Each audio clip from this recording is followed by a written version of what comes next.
measure it flat, it contradicts that. I'm spitting flat facts and that. And I know you don't like that. Google Maps is flat, it presents elevation profiles like that. I'm a spitting flat earth king. Sentence has a ring, doing my own thing. If earth was a big roast chicken, factually finger licking chicken, we just got the measurements missing. I'm spitting eggs and begs, begging the question lesson. I've said it before, time after time. I'm the spitting flat earth king of rhyme. Welcome to Flat Earth Debate Uncut and After Show. I'm your host Nathan Oakley, and if you are new to this channel, or you've not done so already, then be sure to subscribe, hit the bell notification icon and join button if you'd like to become a Nathan Oakley 1980 channel member and keep up to date with the Flat Earth debate. If you would like to support the channel, there is a super chat that runs alongside each of these shows while they premiere. There's also a coffee, Patreon, crypto and thanks button in the info box below the video. Speaking of Patrons, I'm going to do a quick shout out to all of you who do support me on Patreon. So a massive shout of thanks and appreciation to Smith Tools and Purchase, Level Plain Poem, Vitali Z, Colton James, Survive the Spin, Effie Patriot, Thomas van der Zander, Measured Flat, Mia in the Shire, Mitch Kennedy, Rod, The Name's Burley, J Mel's 24, Unimento, Iron 26, Retro Bill, John Kays, Patrick Gunnels, Banter, Hairy Blade, Mobile Max 777, Rob W, Del West Watson, Unbelievable Productions, Blue Ridge Ranger, Abraham Mohammed, Skeptic 936, Texas Mike, Chow Young Cat, David Wayne Foster, and Dank. So another massive thank you to all of you for supporting me on Patreon. Links to Patreon are below this video. And with that, I will hand across to whoever is in Discord and Google so you can enjoy their dulcet tones while I set up for today's live show. On TV, which is like, and it used to be part of the Discovery Channel intro, where it's going across the canyon. And at that time I didn't know about CGI, but now when I look back now, I think that might have been CGI, because that would be a massive challenge, wouldn't it? Go across the canyon. Yeah, on a tightrope. The great woman, the famous high wire artist, has a history marked by tragedy, with a major accidents, including 1962 Detroit Pyramid. I didn't know about that one. All right. That killed 2 performers. And the 1978 fall of patriarch Carl Wallenda from a wire in San Juan, Puerto Rico, caused by wind and improper rigging. Oh, improper rigging. Yeah, because that doesn't help. You know, because everything that's all maths, isn't it? Tension and that. Torsional strength, it's got to be correct. That way, you know, you can survive it. But that was 123. Carl Wallenda, the troops found that fell from a 123-foot high wire between 2 hotels in San Juan, Puerto Rico. 123 feet to his death. That sucks. Yeah, sorry, man. That's not good. I mean, just have a net underneath you. Yeah, but that takes away from the excitement and the thrill and the danger. You see, do you know what I mean? That's the thing.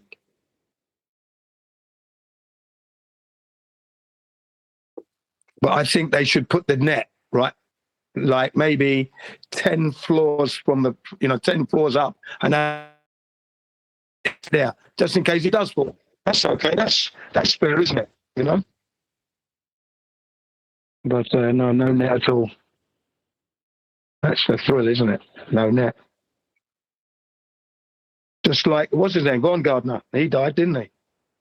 In his micro Lite, wasn't it? Yeah, he crashed. Power glider. Cool. Yeah, Von Gardner, you know, the Red Bull jumper. This year, he died this year. Oh, he died? I didn't know that. Yeah, he's gone, yeah. In one of those microlight type engine-powered gliders. Hand glider. You know the hand glider? Engine-powered hand glider. Yeah, he died in one of those.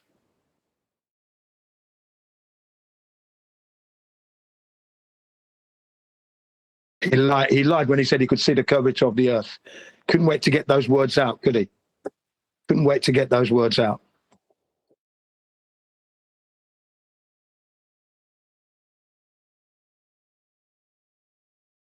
Yeah, he was on Planet New Orleans.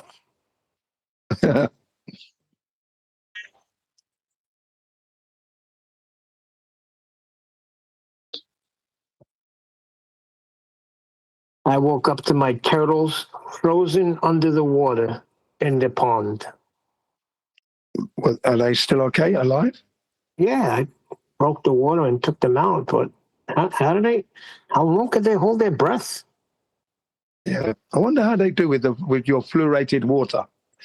Do you know what I mean? Because that's not good for them, surely. No, I don't use it. I just let whatever water fills up with the rain. Oh, okay. All right. That's better for them, I suppose. I got like one of them kiddie pools, the plastic. Got a big blue kiddie pool. Got Oh, yeah. rocks and stuff in there, and I got to get it more box turtle friendly. Got to put some dirt and stuff in there. Yeah. But I got it surrounded by water, so basically their habitat is in the center. I got a bunch of rocks set up like caves, and I throw dirt in there on the rocks, and then I got the whole thing is surrounded by water. Yeah, that's the one thing. That's why I don't keep fish, because the water usage just goes up. You've got to keep cleaning the water all the time. Clean the water out, and then you got all your filters and that in there. So, no, it's just I don't have no filters. cost, small cost. Well, they're not water turtles. They can go in either or. It's not like a sea turtle. I've had one of those where they predominantly are in the water, and that I needed a filter and stuff like that. He used to come on the rocks just to bask under the UV light. Yeah. But these guys, these are box turtles, so they're right in the middle. They could live on either or. Interesting.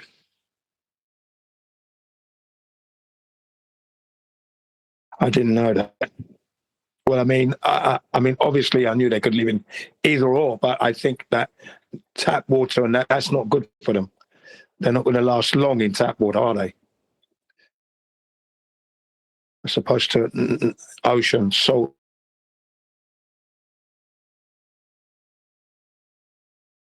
No, these are fresh water.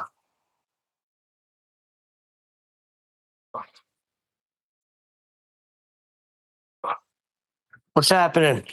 Discord on the waves yet? No.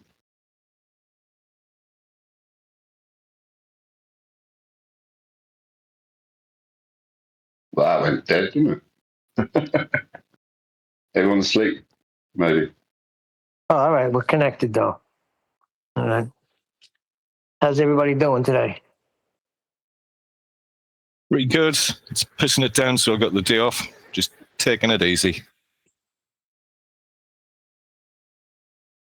So today's video that we'll be covering... Oh, not hot enough. Hold on. Let's try that again. There we go. Today's video that we'll be covering comes to us courtesy of Len giving me £100. So thank you, Len. We will be covering an anti-flat earther dealing with a semi-anti-flat earther / normie called AsmonGold. And AsmonGold is reacting to Sabine Hosselenfelder and her suggestion that flat earthers are dangerous. So we will be covering that on today's live show. But for the fact that Len gave me £100, I would not be covering this video. I told you, Len, money walks, baby.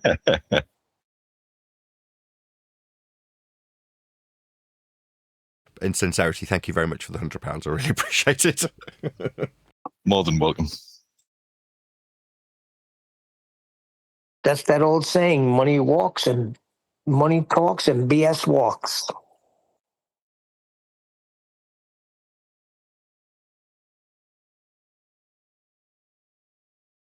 See, but the thing is, Nathan, when we send our little messages that you have reviewed the show, hopefully some of the people that are his Patreons or watch his show will click and follow us. Come here and find out who this Nathan Oakley guy is. That's the desire. That was a weird sensation.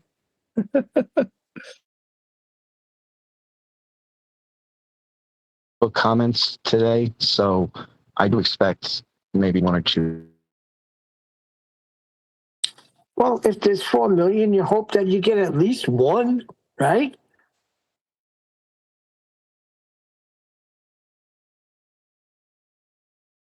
Sorry, I see them, and sometimes I get that knee-jerk reaction to like comment, like, something. I try to put only things that are true and that I can like explain or and back up. And lately they've been acting as if they're ignorant, right? And they're insistent on, well, where do you have any flat earth measurements, and they keep saying it, and they keep saying it as if they know that any measurement that they can make will need a flat earth.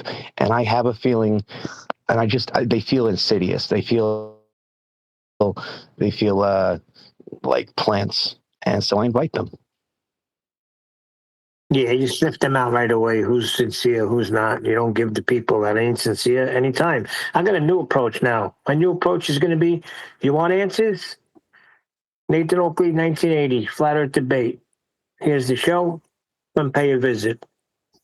Does anyone have an X or Twitter account by any chance? I haven't used it, so I can't be asked to sign up just to post the link to AsmonGold's page, but if anyone does, that would be helpful.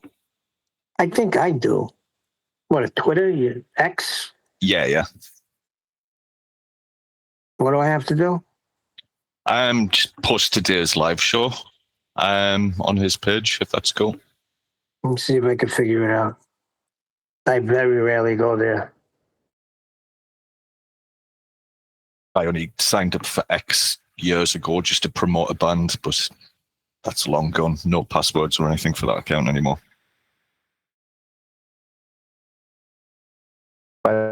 Sorry to interrupt. By the way, whoever was in Discord and I was cutting them off, my bad. I just want to check this mic works. It's for a purchaser on eBay that's just bought it called Terry Arnold. I just want to check it works. I know it's working. I tested it, but I just want to check it hasn't broken since sitting in its box for a month. Is that okay? Sounds good. Yep, jolly warm, good. A bit bassy. I'm quite close to it. Yeah, it's proximity effect. It's a great mic, actually. Sad to see this one go. Anyway, Sontronics STC2X for Terry Arnold. Terry, this is your microphone.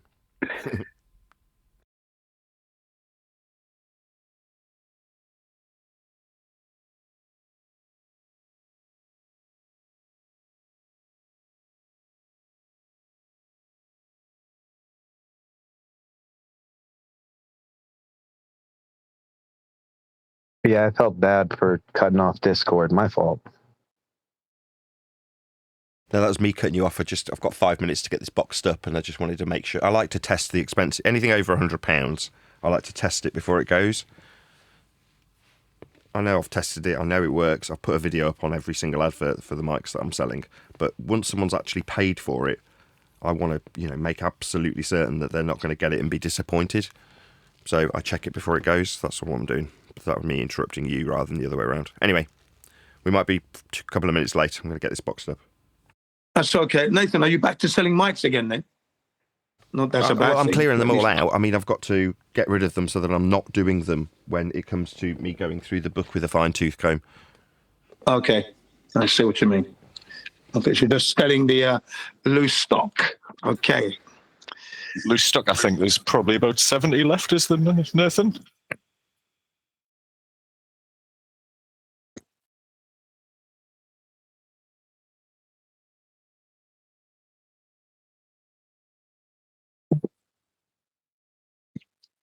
What was that? I didn't hear it. I was just saying, I'm sure he's got at least 70 mics left.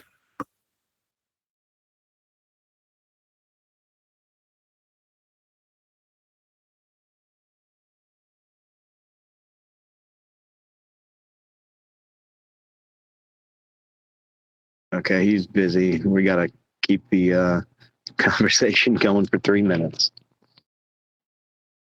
Well, yeah, I heard someone talking about the measurements just now. Did you measure it properly? Did you measure it? Yeah, measure it twice and cut once, yeah?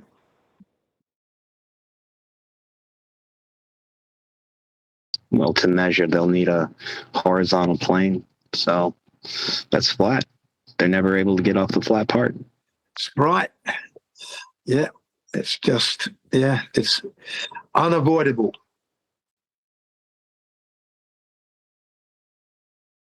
You need air to breathe. That's how much you need a flat earth. You know, everybody needs a flat earth to exist. Okay, you don't exist on a ball. You need a flat earth. That's where you currently are living on at the moment. Without it, you wouldn't be existing. Yeah, you know. I try to, what is it? I try to hammer into the conversation that, you know, horizontal can parallel and extend, but it can't bend or it wouldn't be horizontal. Brilliant. You know what I mean? Yeah. Like, it's flat and it's going to be flat and you don't get away from it. It's constantly horizontal, ladies and gentlemen. The horizontal constant. That's what it is. No matter where you look, you will always find the horizontal constant. You'll be surprised where it lurks. It lurks around everywhere. Even in your kitchen cabinets, you've got a constant horizontal there. Otherwise, all your cups and plates and saucers in your dresser would all be down on one side of your dresser. Yeah, that horizontal constant, man. It's everywhere. Your cooker is horizontally constant all the time. Needed a flat earth to be like that. Your bathroom. Yeah, Len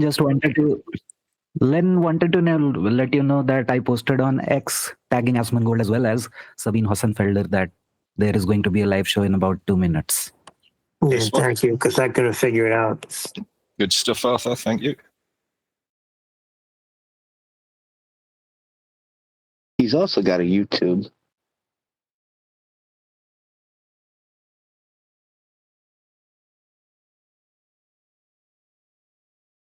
Who, AsmonGold? We all know that. I know you're talking about me. Yes, I do. Yeah, that's obvious. My fault. Yeah.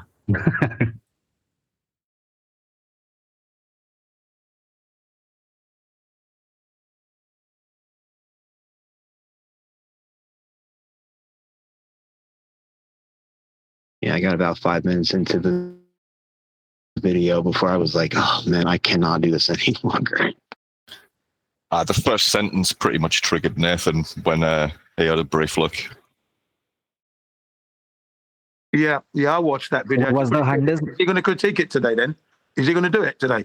So did Nathan agree after the $100 or before it? I think the bribe helped. The bribe's the only reason he's doing it. Oh, okay, that's going to be good.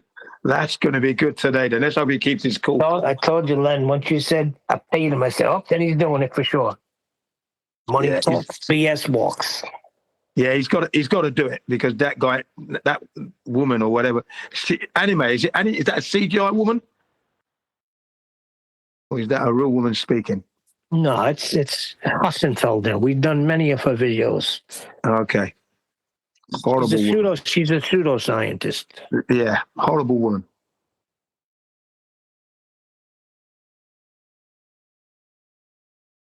Well, she just don't know.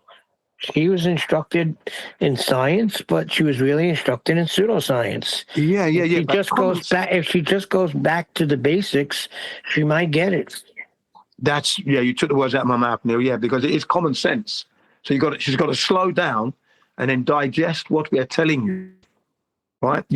Because if we ask you, show me where you measured this Earth, and you found it to be curving at 8 inches per mile squared, she's going to say, no, you haven't done that, have you? Right.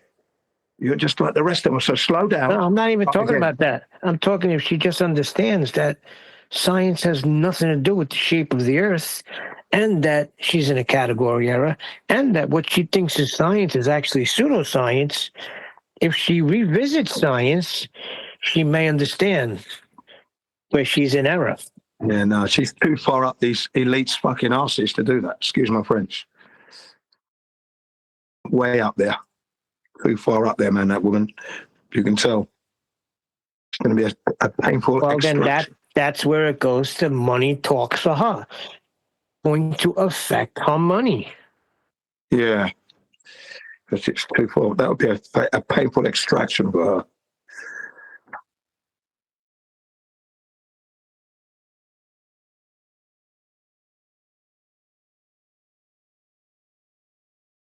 That's better. Just combed my hair.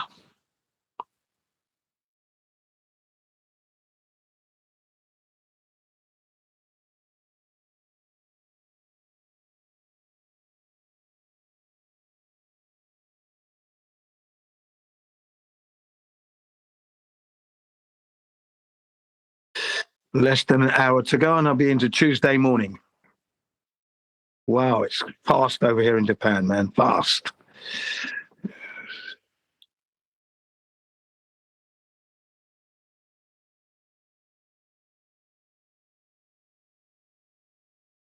Australia is already into Tuesday morning already, I think.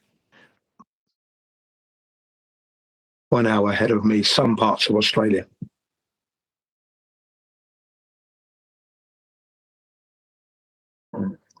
Something horrible happened in Australia, a terrorist attack. Yeah, that's right. Yeah, unfortunately, that did happen. Anti-Semitism is on the increase. Hats off to the guy that took the gun off one of them. Took a lot of balls for that. Yeah. Was it all staged, though? Here we go. See what I mean? And that's the whole thing. How do we know? Yeah. Like, we need to know somebody that knows it happened. Yeah, that's the Because problem. we don't know what the media is putting out, you know? Right. That's why I feel like we're at a disadvantage, because how do we know what's legit and what's not? Yeah, that's right, Neil. That's exactly what I said to my students today. Fake news. That's what we're talking about. Yeah, we don't know if that's real or not. I mean, look at the Ukraine war, yeah? I said, picture this, yeah? We were all fighting COVID, fighting it. Let's make sure so we don't die. All countries working together to fight this thing. And then as soon as it's finished, Ukraine and Russia are fighting each other. Now, that does not make any sense at all, does it? So you save yourself from COVID only to die by a bullet. Really? It's just ridiculous. Let's just be careful about what we talk about, because I don't know what they could strike you for. So when you start to sell, let's focus on flat Earth. Well, it all happened on a flat Earth anyway. They needed a flat Earth for all those shenanigans to happen anyway, ladies and gentlemen. Any shenanigan you're thinking about required a horizontal constant. Without it, it wouldn't have happened. It couldn't happen. There you go.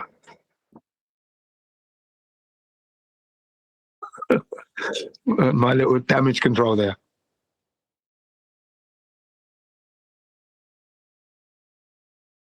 Never heard of it. Well, I don't know, because sometimes I'm saying things and Nathan's like, what are you saying? I'm like, what? I didn't know.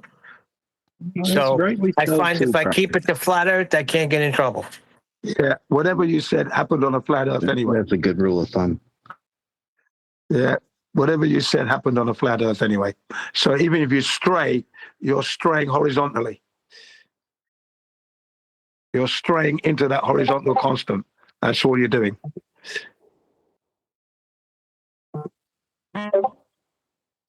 All action on life leads to flat Earth, ladies and gentlemen. All action. Yes.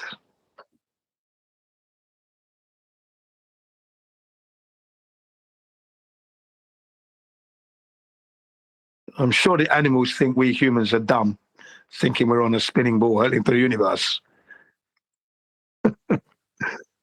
And they're meant to be looking after us. They're our custodians. Look at them.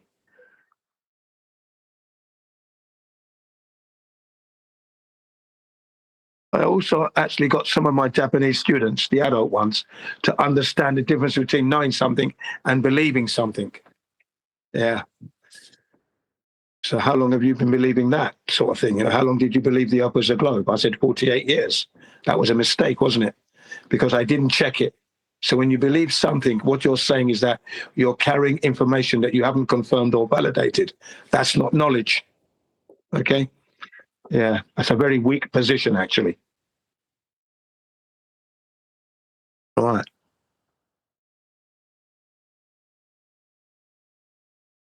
So either I know or I don't know. That's it. There's no in-betweens. I believe nothing.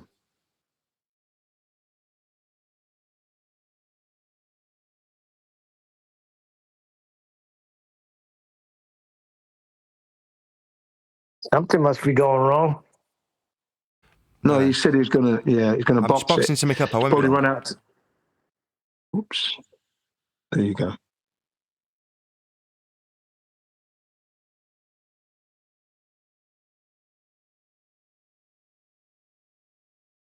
That box must be putting up a fight. Yeah, it's a big mic. Yeah. I knew a guy named Big Mike.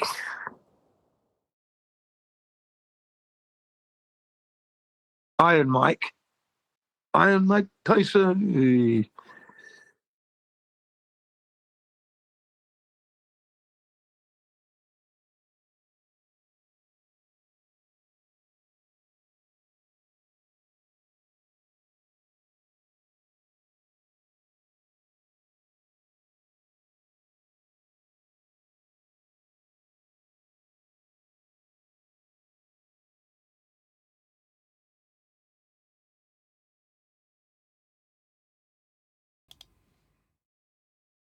How you doing, everybody? Hello, hello. Big shout out to the guys in the flip side. Big shout out to them.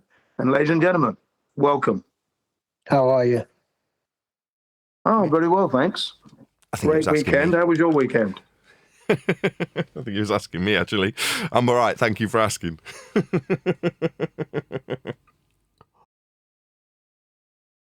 Busy. That's why we started 10 minutes late. So I was just boxing up a mic for a guy that's starting a studio, and he happened to buy a couple of mics off me that I'd accepted a price on. And then he was like, what else have you got that would be good for a studio? I want to record drums, guitars, and vocals. I'm like, I got this. And he bought all of it. So I'm like, okay. I was slightly overwhelmed just before the show started. And I like to get it all done, otherwise I'll just forget things. So I like to do them immediately. So even if the live show's starting, I just want to get them out the door so that I'm not disappointing literally paying customers. So there we go. That's me. Today we're covering AsmonGold. So I couldn't remember his name when it came up on Friday, but the other guy's called Penguin Z that I was trying to refer to. I was like, which one of the two is it? Now, one of them's a bit of a grebo. That is to say, he wouldn't be offended by me calling him a bit of a grebo. He's acutely aware of the fact that he's surrounded by what are they called? Red Bull cans. You know what I mean? You know what you are. Whereas Penguin Z's less of a grebo. But they're both very similar in terms of what they do. So I couldn't figure out which of the two we were going to be covering. So there we go. We're going to be covering AsmonGold. Straight off the cuff. Now, I didn't get a chance to watch all of it. I got a chance to watch the first 25 seconds of it, which immediately irritated me. But for the fact that I'm being paid to cover this by one of my supporters, I wouldn't be covering this video. It's just so far removed from what I want to do currently, it's untrue. But what did strike me immediately is that as a consequence of us being censored, the general normie, let's suggest, although he's a YouTuber, that AsmonGold is your average Joe, right? He's not, but you know what I'm getting at. He's not in this pond specifically covering flat earth or anti-flat earth or anti-globe. So he's, from that perspective, a normie. Well, what's he going to look at flat earth? He's going to one of our detractors. He's going to an anti-flat earther. That would be Sabine Hosselandwalder, to get his information from. It's like, so you're going to the government paid controlled opposition for the narrative for you to agree with. It's like, seriously, you're going to cuck to the opposition to this subject and react to that. Why? Well, because we won't be found. All you can find now is our anti-flat counterparts. That's all you'll find. So Sabine's what he's got to cover. Now, back in the day, 5-10 years ago, you'd find one of our videos and you'd respond to us. Now, we're so far down the list, so heavily censored, that you'll find only the mainstream rhetoric. That is to say, the opposition to what a flat earther is. You've got Sabine telling him what a flat earther is. How the bleeding hell would she know? She's not one. But she's going to take it upon herself to tell her audience what a flat earther is. How fricking dare you? You're not one. It'd be as absurd as her telling the world what it's like to be black. She's not black. So how dare she infer that she'd know what it's like to be black? She doesn't. She isn't. How dare she? That's my first reaction. If you want to know what flat earth is, come and talk to me. Don't talk to my opponent about what I am. That's an outrage. So that's straight off the cuff that annoyed me. Why go to Sabine to be told what a flat earther is and what a flat earther believes in? She's not one. Any comments? Well, Sabine doesn't offer anything in that video. It's all stereotypes and just Straw man. beast of nonsense attacks. There's no globe proof in that video whatsoever. Yeah, zero. It's just ad homs and straw manning us all the way. I saw it to the end, so you'll enjoy it. I hope. No, I won't. I want to be covering normies. Like I say, I've been paid to do this. So I've received 100 crisp British pounds for covering this video. And as Neil put it in the pre-show, money talks and bullshit walks. In this case, I'll cover the video because I'm being paid to. But it doesn't mean I won't be irritated with it. Before we've even started, I'm irritated with it. Because this guy wants to know about flat earth. So he's going to go to somebody who's responding to flat earthers, telling you what a flat earther is, and suggesting by stereotype how we think what we think. It's outrageous. Anyway, any other comments before we get into it? What I will do, though, is I'll take it easy on AsmonGold, right? Now, that is at Len's suggestion, the guy who paid me £100. So, from that perspective, he's like, look, this guy's not a flatty. He's not an anti-flatty.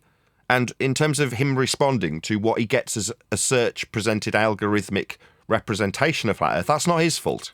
And I agree, right? It's not AsmonGold's fault that when he goes, oh, I'll be interested in covering a flat earth video today. Let's see what's out there to cover. You do a search and you get this. You get Simon Dan, you get Dave McKeegan, you get Craig. You get everything but flat earth presented to you. You only get the controlled opposition narratives. That's all you'll get. Not me. Now, if you came to me, AsmonGold, it would be a very, very short conversation. I'd say it's not that serious, mate. Earth's just measured flat in all circumstances and without exception. Go and look at how Earth is actually measured, and you'll find out exactly how flat it is, because that's how it's measured. Now, that measurement of a flat Earth isn't limited to me saying Earth's flat. It's also the basis of your globe belief. To create a globe for you and Sabine to believe in, you must measure Earth flat. Ergo, if you want to deny the flat Earth measurements that I'm professing to right here, right now, then you simultaneously deny the fundamental basis of your ball religion, because it's based on those measurements. So to believe in a ball, you, not me, need to measure Earth flat to create that ball to believe in. Now, that puts a spin that I like to call the rock and hard place into this discussion. It's not a debate. There is no debate. Earth's measured flat. But in terms of the discussion, you can either accept how flat Earth is measured to believe in a ball, or deny the flat Earth measurements, which means you've got nothing to base your ball on. That's the hard place, where you deny the flat Earth measurements that your ball's based on. The rock being the very flat measurements of Earth that we must use, do use, and will always use when measuring Earth. So as I say, had you have come to me, it'd be a very short discussion, AsmonGold. Earth's just measured flat. You don't have to like it.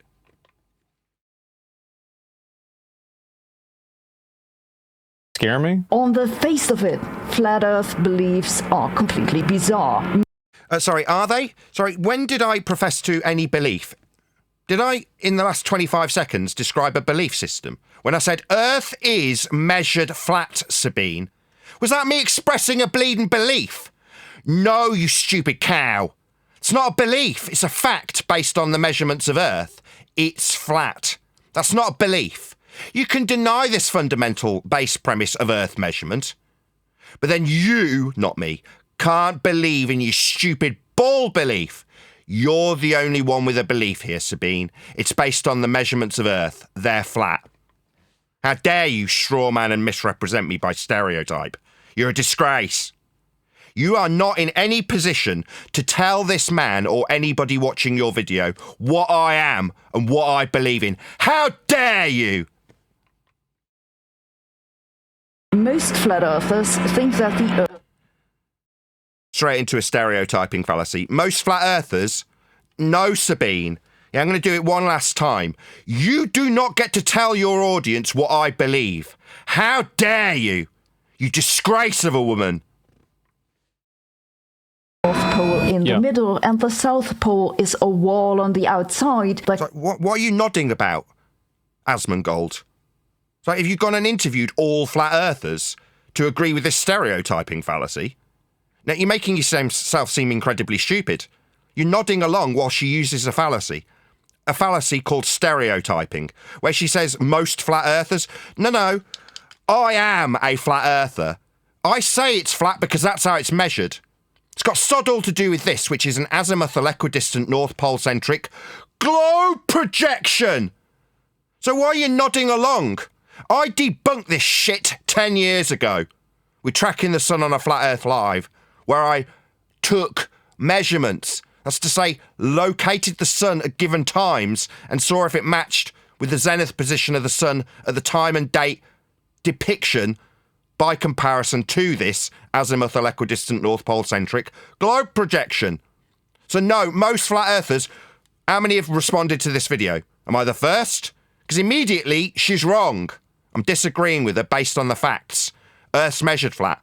To create a globe, to then project it conically in the fashion that this is from the North Pole, because it's the North Pole-centric azimuthal equidistant projection of a globe that was created using flat Earth measurements. So she's wrong and you're nodding. Why? So you sound smart? Because you're agreeing with Sabine? She's a dingbat using a stereotyping fallacy. Why would you agree? That keeps the water from escaping. They can't really agree on where the continents are or... Did I come up with this frickin' map? What do you mean we can't agree? I didn't come up with the North Pole-centric azimuthal equidistant projection. It's not mine. You're saying I can't agree. You mean the cartographers that made this map? The Gleason's as it is map, which is the same as this.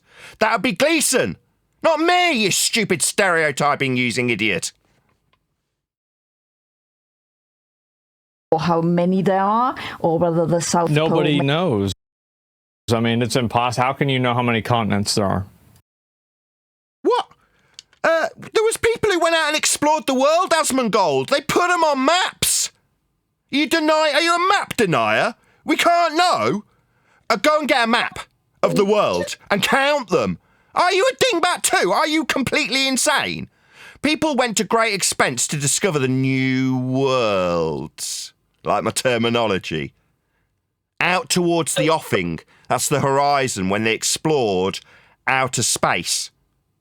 That's the area they used to call beyond the offing, beyond the horizon, where the new worlds are. You live on one of them, AsmonGold. What's that? You thought new worlds were up in the sky?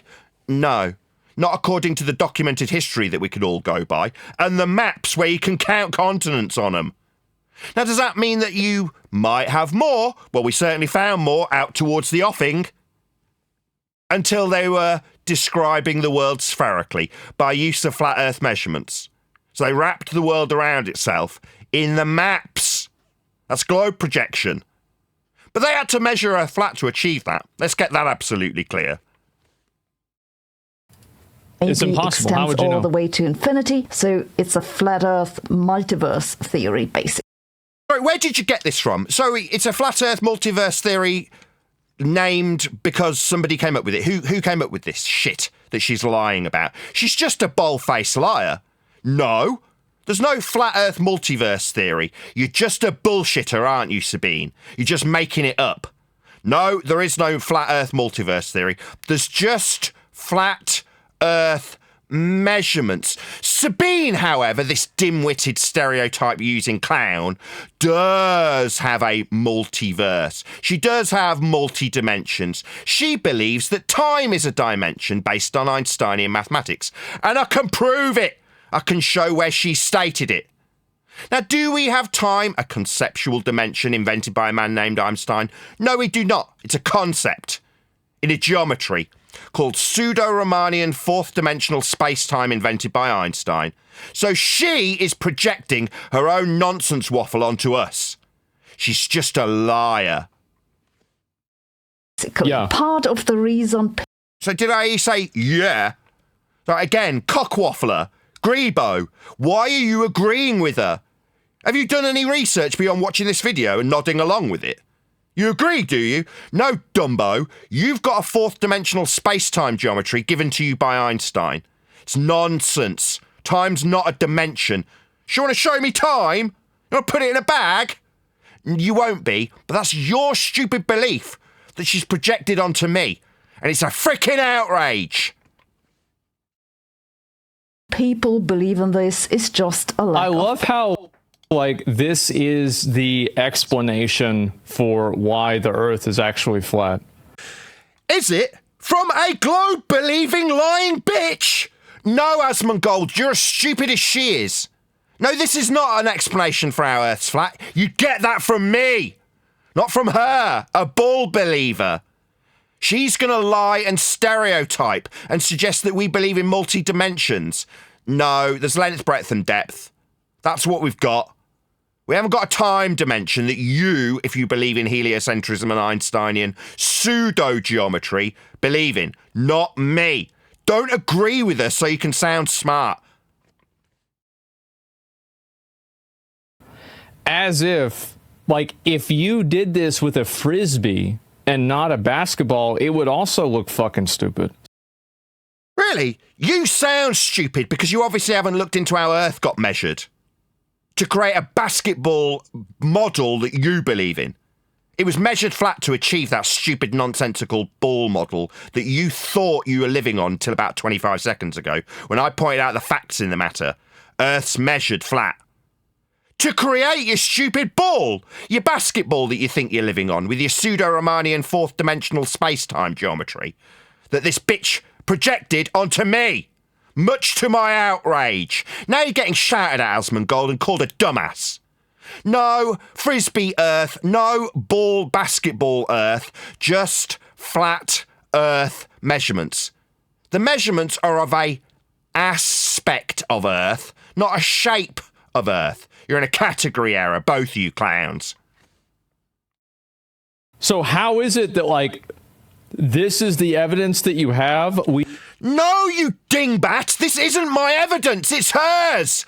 A bull-believing clown's evidence that she's stereotyping with isn't my evidence.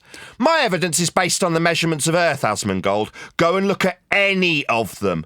They're all flat. Want some examples?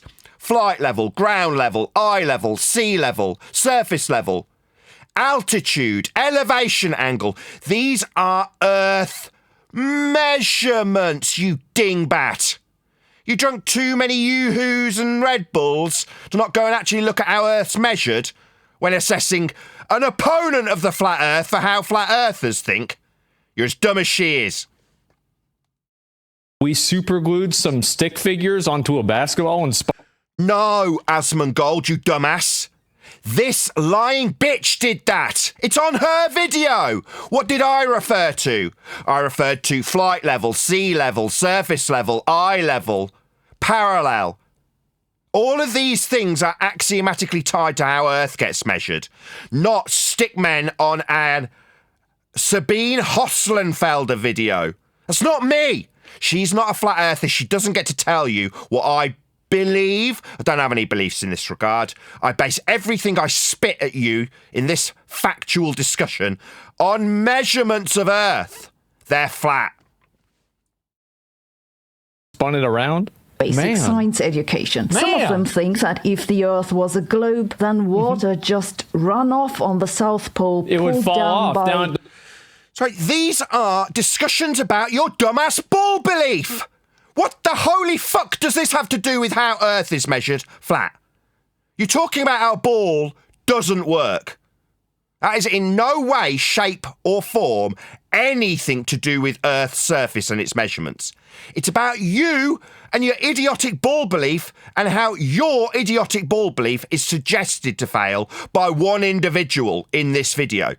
Now, it's simultaneously taken ownership by Sabine, who's using it to stereotype everyone. But the man on screen and Sabine are not detailing anything to do with Earth as a flat plane, how it's measured. You're detailing how your dumbass ball faith fails. Sod all to do with me, how you interpret your ball, or others interpret your ball. That's got sod all to do with flat Earth. That's just how Earth's measured. At the bottom. I wonder what. Yep. They also misunderstand how perspective. Really? Sorry, you're going to talk about perspective, something that doesn't exist in your globe reification fallacy that's based on flat Earth measurements? Why are you doing this, Sabine? You're a disgrace of a human being. Now, I absolutely understand perspective. I've got a ball-believing school teacher, formerly known as Conspiracy Cats, who said, and I quote, "You'll need a flat Earth for that," end quote, when detailing perspective. Because that's how that's measured also. If you're going to detail perspective with respect to the surface of Earth, with measurements, you will and can only measure Earth flat for that. Now, am I stereotyping you stupid cow, about how you don't understand perspective? No, I'm not. I'm using a cited source, that would be Conspiracy Cats, a former school teacher, who, quote, "You'll need a flat Earth for that," end quote, pointed out how flat Earth must be to use perspective. Meanwhile, you with your idiotic ball faith have got a begging the question, proof of nothing, perspective hijacking mathematics that takes the effect of things disappearing into the distance, that's perspective, and call it Earth curve.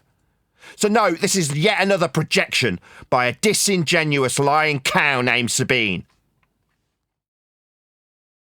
Round earthers. To be fair, it's impressive that this is a... It's funny though, I'm not going to get into all that nonsense he's talking about, but it's funny that because they've just shown one example that water doesn't stick to a ball, and now they're showing you that the light is divergent. Everything that they say it isn't, they've twisted it the wrong way around for themselves. To describe the angles in this description, right, the angles that he's got on screen are with respect to a plane. That's how you'd measure this. Well, it doesn't matter whether it's divergent, convergent, or parallel. You must have a plane of reference in order to describe it in any way. Precisely.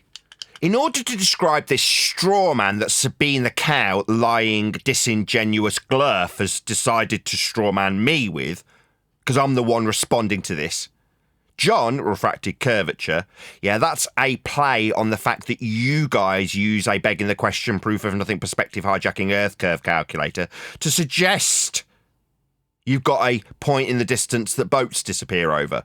But in reality, to describe anything with this measurement akin to a divergence requires a plane of reference. Or to put it another way, you'll need a flat Earth for this, you pair of clowns.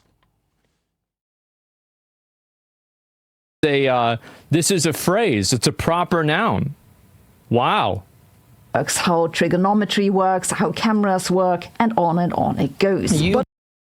Sorry, you think that when you use a camera, you're taking perspective into account when you incorporate your ball belief for a disappearing boat in the distance? No, you do not, Sabine. You're a disingenuous scumbag liar. Or you're just very ill-informed about how your Earth curve geometry functions.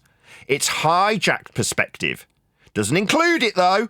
So why would you choose to talk about this subject, when in reality, quote, "I'll give you a flat Earth for that," end quote, Conspiracy Cats, when detailing perspective, something that is not included in your geometry?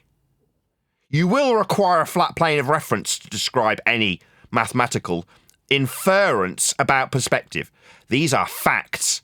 Facts that prove how flat Earth will and can only be measured for perspective. You cannot bring up technology and science to disprove flat Earth.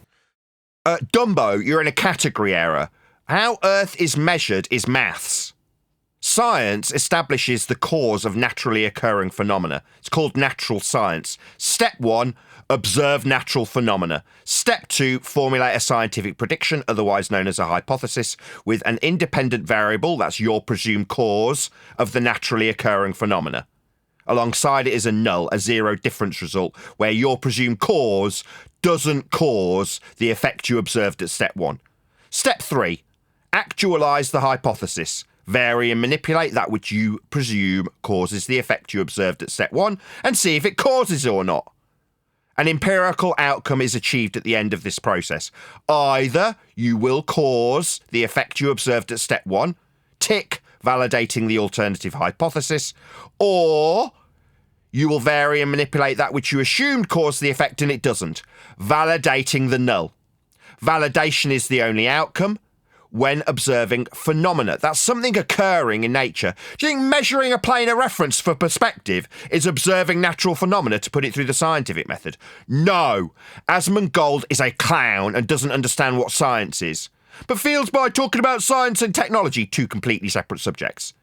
He can say, oh, well, you can't validate Earth with that. Now, you're in a category error, you dumbo. The reason you're in a category error is because you don't know what science is.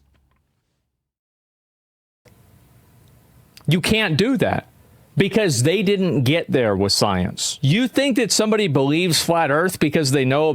So you get there with science. No, it's a method for establishing cause and effect through experimentation. You don't get there. It's not the means of journeying. Are you an idiot? Know about science? No. They believe flat Earth because they don't know about science. Really? You dumb fuck! How dare you? I absolutely know what science is. I've just detailed concisely for a live audience the method of science, aka the scientific method. Observe phenomena, formulate hypothesis, perform experimentation, and then form theory. That's science. I can absolutely guarantee you that this Red Bull swilling grebo hasn't got the slightest clue what science is, which is why I can spit feathers and call you a moron. You're going to tell me I don't know what science is? I not only know what science is, I know how that magic word that infers empiricism has been used in a category error to pretend you have the sphericity of a ball Earth beneath your feet based on maths. That's the measurement of surface level, sea level, eye level, parallel, perpendicularity. All of these axiomatic principles that we use when measuring Earth. Nothing to do with science. So, AsmonGold, maybe keep your dumb mouth shut when you're talking about what I don't know, because I absolutely assure you I know a damn sight more about science than you will ever know, you utter clown. That's the whole reason why they're thinking it. So now you're into using stereotype fallacies. The reason I know Earth's measured flat is because I don't know what science is. And I'm schooling you on the method live. And I don't know it, yeah I do. I challenge AsmonGold to present a single scientifically empirically measured data point. You can't, it's a category error, you abject buffoon. So you can't be like, oh, well, science says this. Well, it's That is called a reification fallacy with anthropomorphization. Big words that I can say live. Anthropomorphization is making human that which is not. In this case, a method. What a clown. If science says anything, then... It doesn't have lips. Is a method for establishing the cause of natural phenomena gonna waggle its lips, AsmonGold, you complete buffoon? No, that's anthropomorphization that you're utilising. Then this person wouldn't be having this conversation to begin with. You can't reason a person out of a position they didn't reason themselves into. Sorry, are you trying to be some sort of fucking philosopher? What do you think you are? Do you think you're saying profound statements? You're in a category error trying to profess to be smart. You're coming across as a complete idiot. Let me assure you, science deals with cause and effect. Earth, on the other hand, is measured flat. That's maths. And that's where flat Earth is at. This is not a reasoned position. Maybe he's projecting. Not a reasoned position. It's just a measurement, you dumbass. It's not a position I need to take. It's an absolute stone cold fact based on how we measure Earth. Go ahead, John. He didn't reason himself onto a globe, so you can't reason him off of one. He's projecting. That's You true. were told you were on a globe, AsmonGold. You were told this. That's what you have taken to believe in, based on what you've been told. And now you're seeking affirmation from this. That's confirmation bias. It's not just a matter of misunderstanding. If you believe that the Earth is flat, Well, I don't believe Earth is flat. It's measured that way. There's no belief involved here. The only belief involved is you with your sphere beneath your feet that you believe in. That's your belief that you're projecting onto me. My absolute stone-cold factual understanding of this matter is based on Earth measurements. We've already had one from you, describing perspective and convergence, with respect to a plane that you'd have to measure. So we haven't even got 30 seconds into this video and we're already measuring Earth flat, aren't we, Sabine? you also have to believe in a global conspiracy. So by incorporating global into a conspiracy, sorry, where did I suggest that two or more people have colluded to measure Earth? No, that's not a conspiracy. It's a measurement of Earth's surface to describe convergence or perspective. That's not a conspiracy, you complete clown. But you've got to burn this straw man where you say I believe in a conspiracy. No, I hate them. I hate all of the flat Earth clowns around me that profess to their conspiratorial nonsense that they investigated before they got here. It seems to me the case that every idiot under the sun who's got a conspiracy that they're looking into gets furrowed towards flat Earth so they can waffle on about 9/11 truth and Sandy Hook so that you can call us conspiratards. Well, that's not me, love. I'm talking about how Earth gets measured. Flat in all circumstances. That's not a conspiracy. It's a measurement of Earth's surface. That's right. That's hiding the truth. Is it? Really, AsmonGold? You going to agree with this numpty dipshit? For no particular reason. That's right. For starters, you must believe that most of physics is wrong. It's fake. And Sorry, most of physics is wrong when we're talking about measuring the surface of the Earth.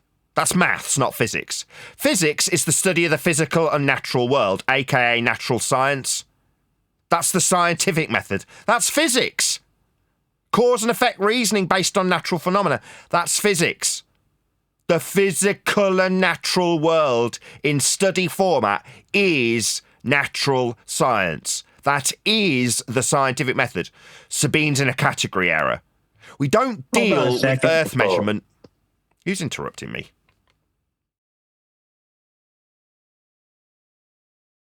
Go on.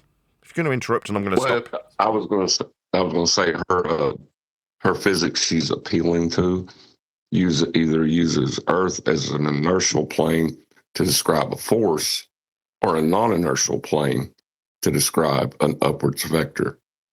So I don't know what she's talking about when she's saying we don't believe in physics. I was going to say how physics fails. We're called science deniers. Why? Because the empiricism offered by the scientific method has been hijacked to put what should be a mathematical or geographical subject matter, that's Earth and its surface, in the form of measurements, has been put into a science category so that you can barefaced lie and call the suggested fact that Earth is a sphere physics. And when somebody says it isn't, you can call them a science denier. In reality, it's a category error deliberately imposed so that nobody notices how flat Earth gets measured. If it was in geography or maths, you'd know about it pretty quick. But you put it in science and tell your student, like AsmonGold, to glance up at the stars when detailing the surface being measured flat. Because it is that flat surface that creates the elevation angle measurements to create orbital motion and heliocentrism. That's to say your globe belief. That's where it comes from. But you'd know pretty quickly if they put it in maths, rather than lying about having it be empirically validated. It isn't. It can't be. You can't describe flatness, that's a concrete noun, as a cause and effect based on a phenomena. Flatness, or the measurement of Earth's surface level, sea level, flight level, eye level. You can't call that a phenomena to call it physics. Physicists are just Fake. making things up. It's fake. We're all part of a big conspiracy.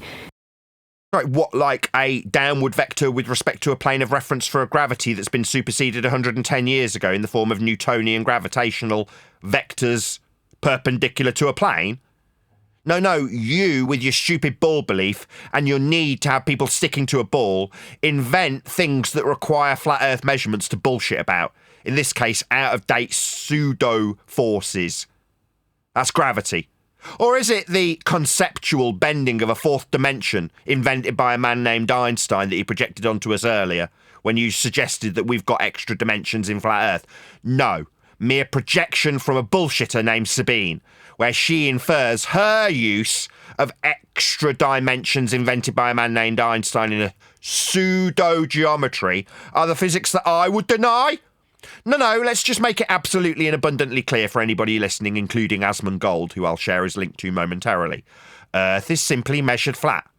In this case, a downward vector for a Newtonian gravity, perpendicular to a plane of reference when measured. Now, not all things go down, go boom boom, go splash splash. Fart, as AsmonGold the Grebo undoubtedly does in that dirty, stinky room he sat in, and you'll find that the gases expand in all direction. They're not going down and forming puddles, in line with a Newtonian aspect that, when measured, if true, would require a plane to measure it with.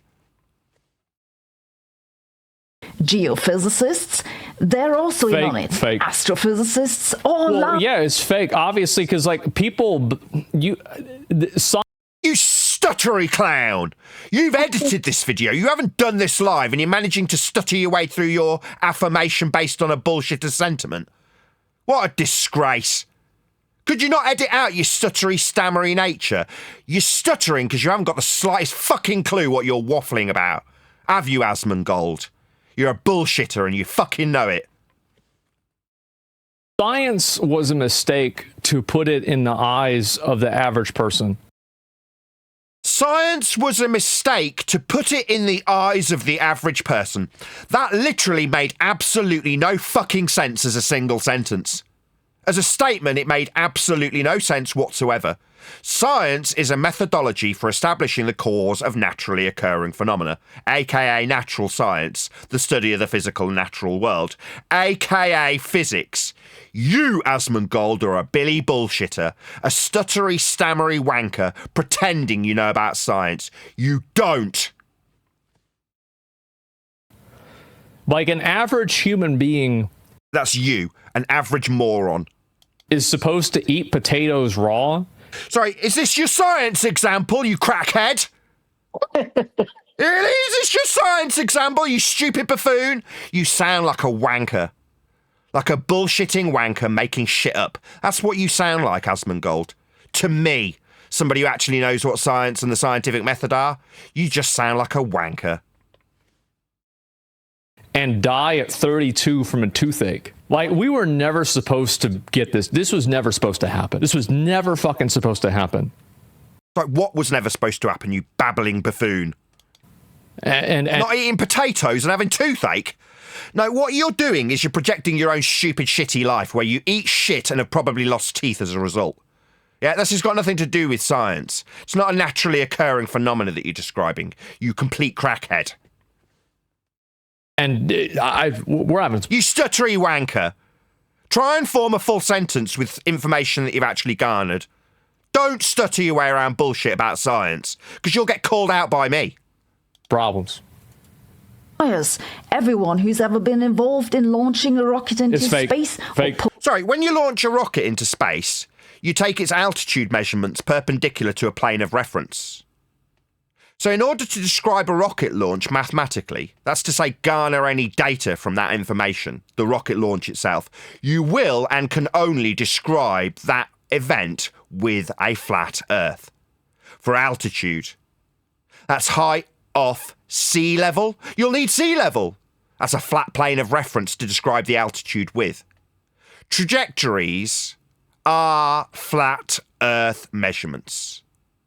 You, pair of clowns, are using a flat Earth again.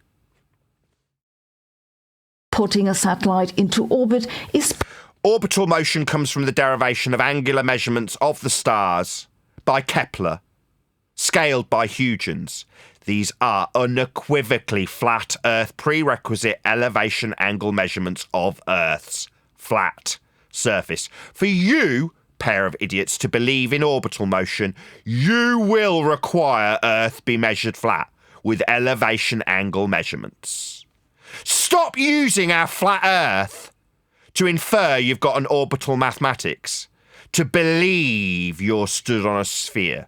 It's idiotic. Part of that conspiracy too. Moon landings didn't happen. No, they didn't. They violate a law of nature known as entropy. Entropic dispersion would dictate that fart I described that the Grebo would be experiencing surrounded by his cans of Red Bull would dissipate into the area of volume surrounding him. The same would occur with all of the gas that we're currently breathing. If the sky was a vacuum, an area of volume, for men to travel to arrive at the moon's surface, then the gas we are breathing would vacate into what is alleged to be a 10 to the minus 17 torr vacuum. Gas fills space. It's a law of nature. It's called entropy. So yeah, the trip to the moon is absolutely without question fake. It violates a law of nature. Go ahead, whoever that was. Hey Nathan, it appears to me like he's watching this for some sort of comfort, because he's just immediately agreeing with everything she's saying, and so it's all reassured. And he said that this can't be right. This is the nonsense that the flat earthers say. It's like he's getting some comfort, reassurance from it. Almost Yeah. What you're calling comfort, I call pain relief. Oh. They hope.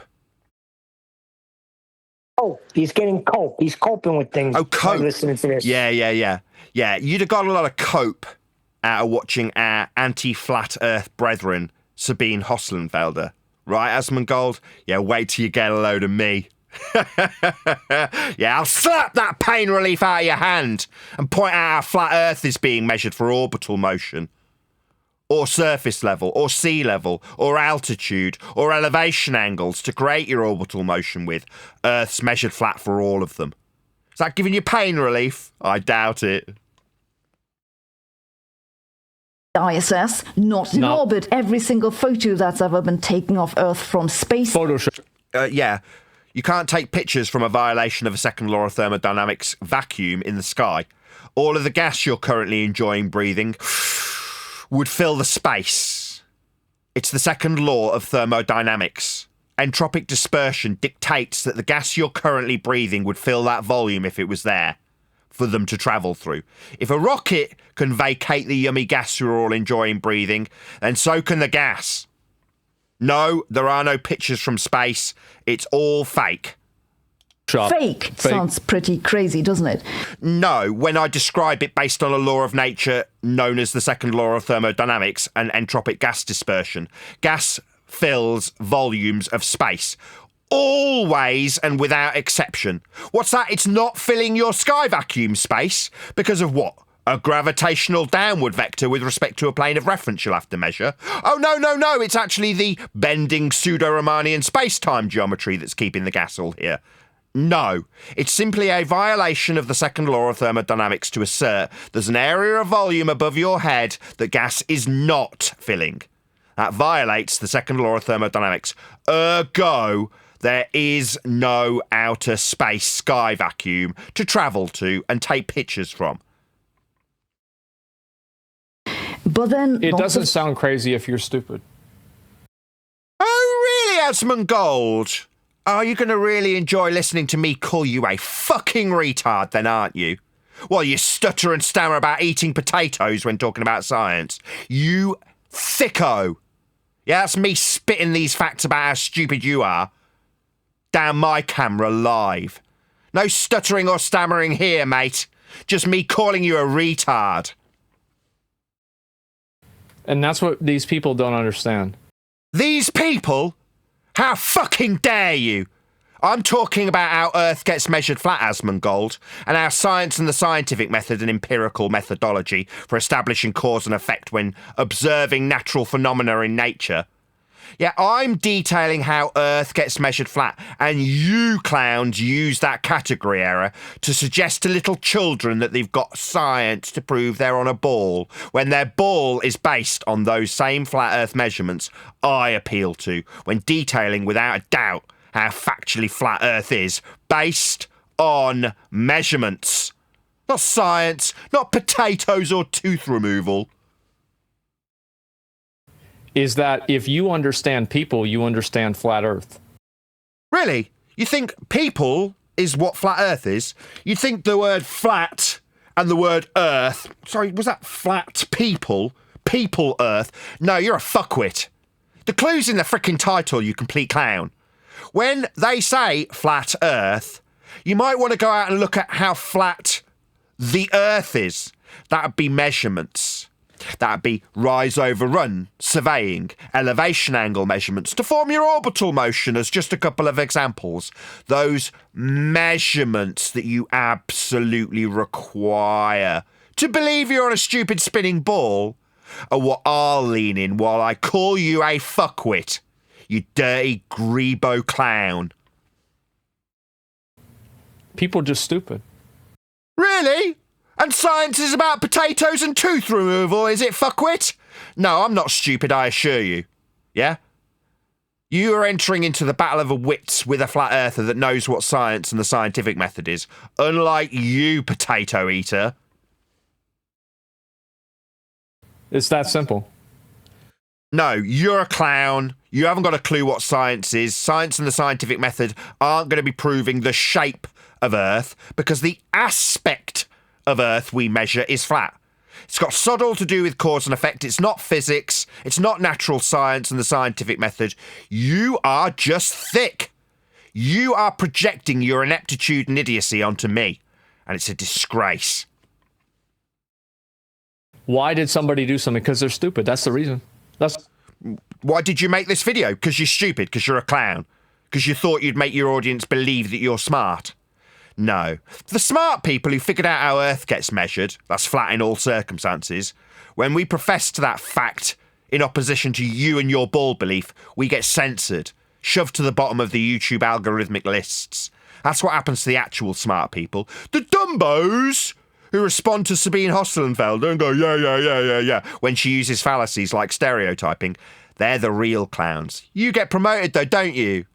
Yeah, I'm sure you don't struggle to pay your bills. Because you're promoted. Because the lovely world that you inhabit likes dumbos. You're assisting in dumbing the rest of the world down, you clown. Well, hold on a second. I'm getting a little tired of this because we're getting accused of being stupid. We're getting accused of being science deniers when we uphold the scientific method and we are not in a category error. They are, and they deny geography. Yeah, AsmonGold, you're a geography denier. Did you not realise that we measure elevation angles of Earth's surface? Do you not realise that?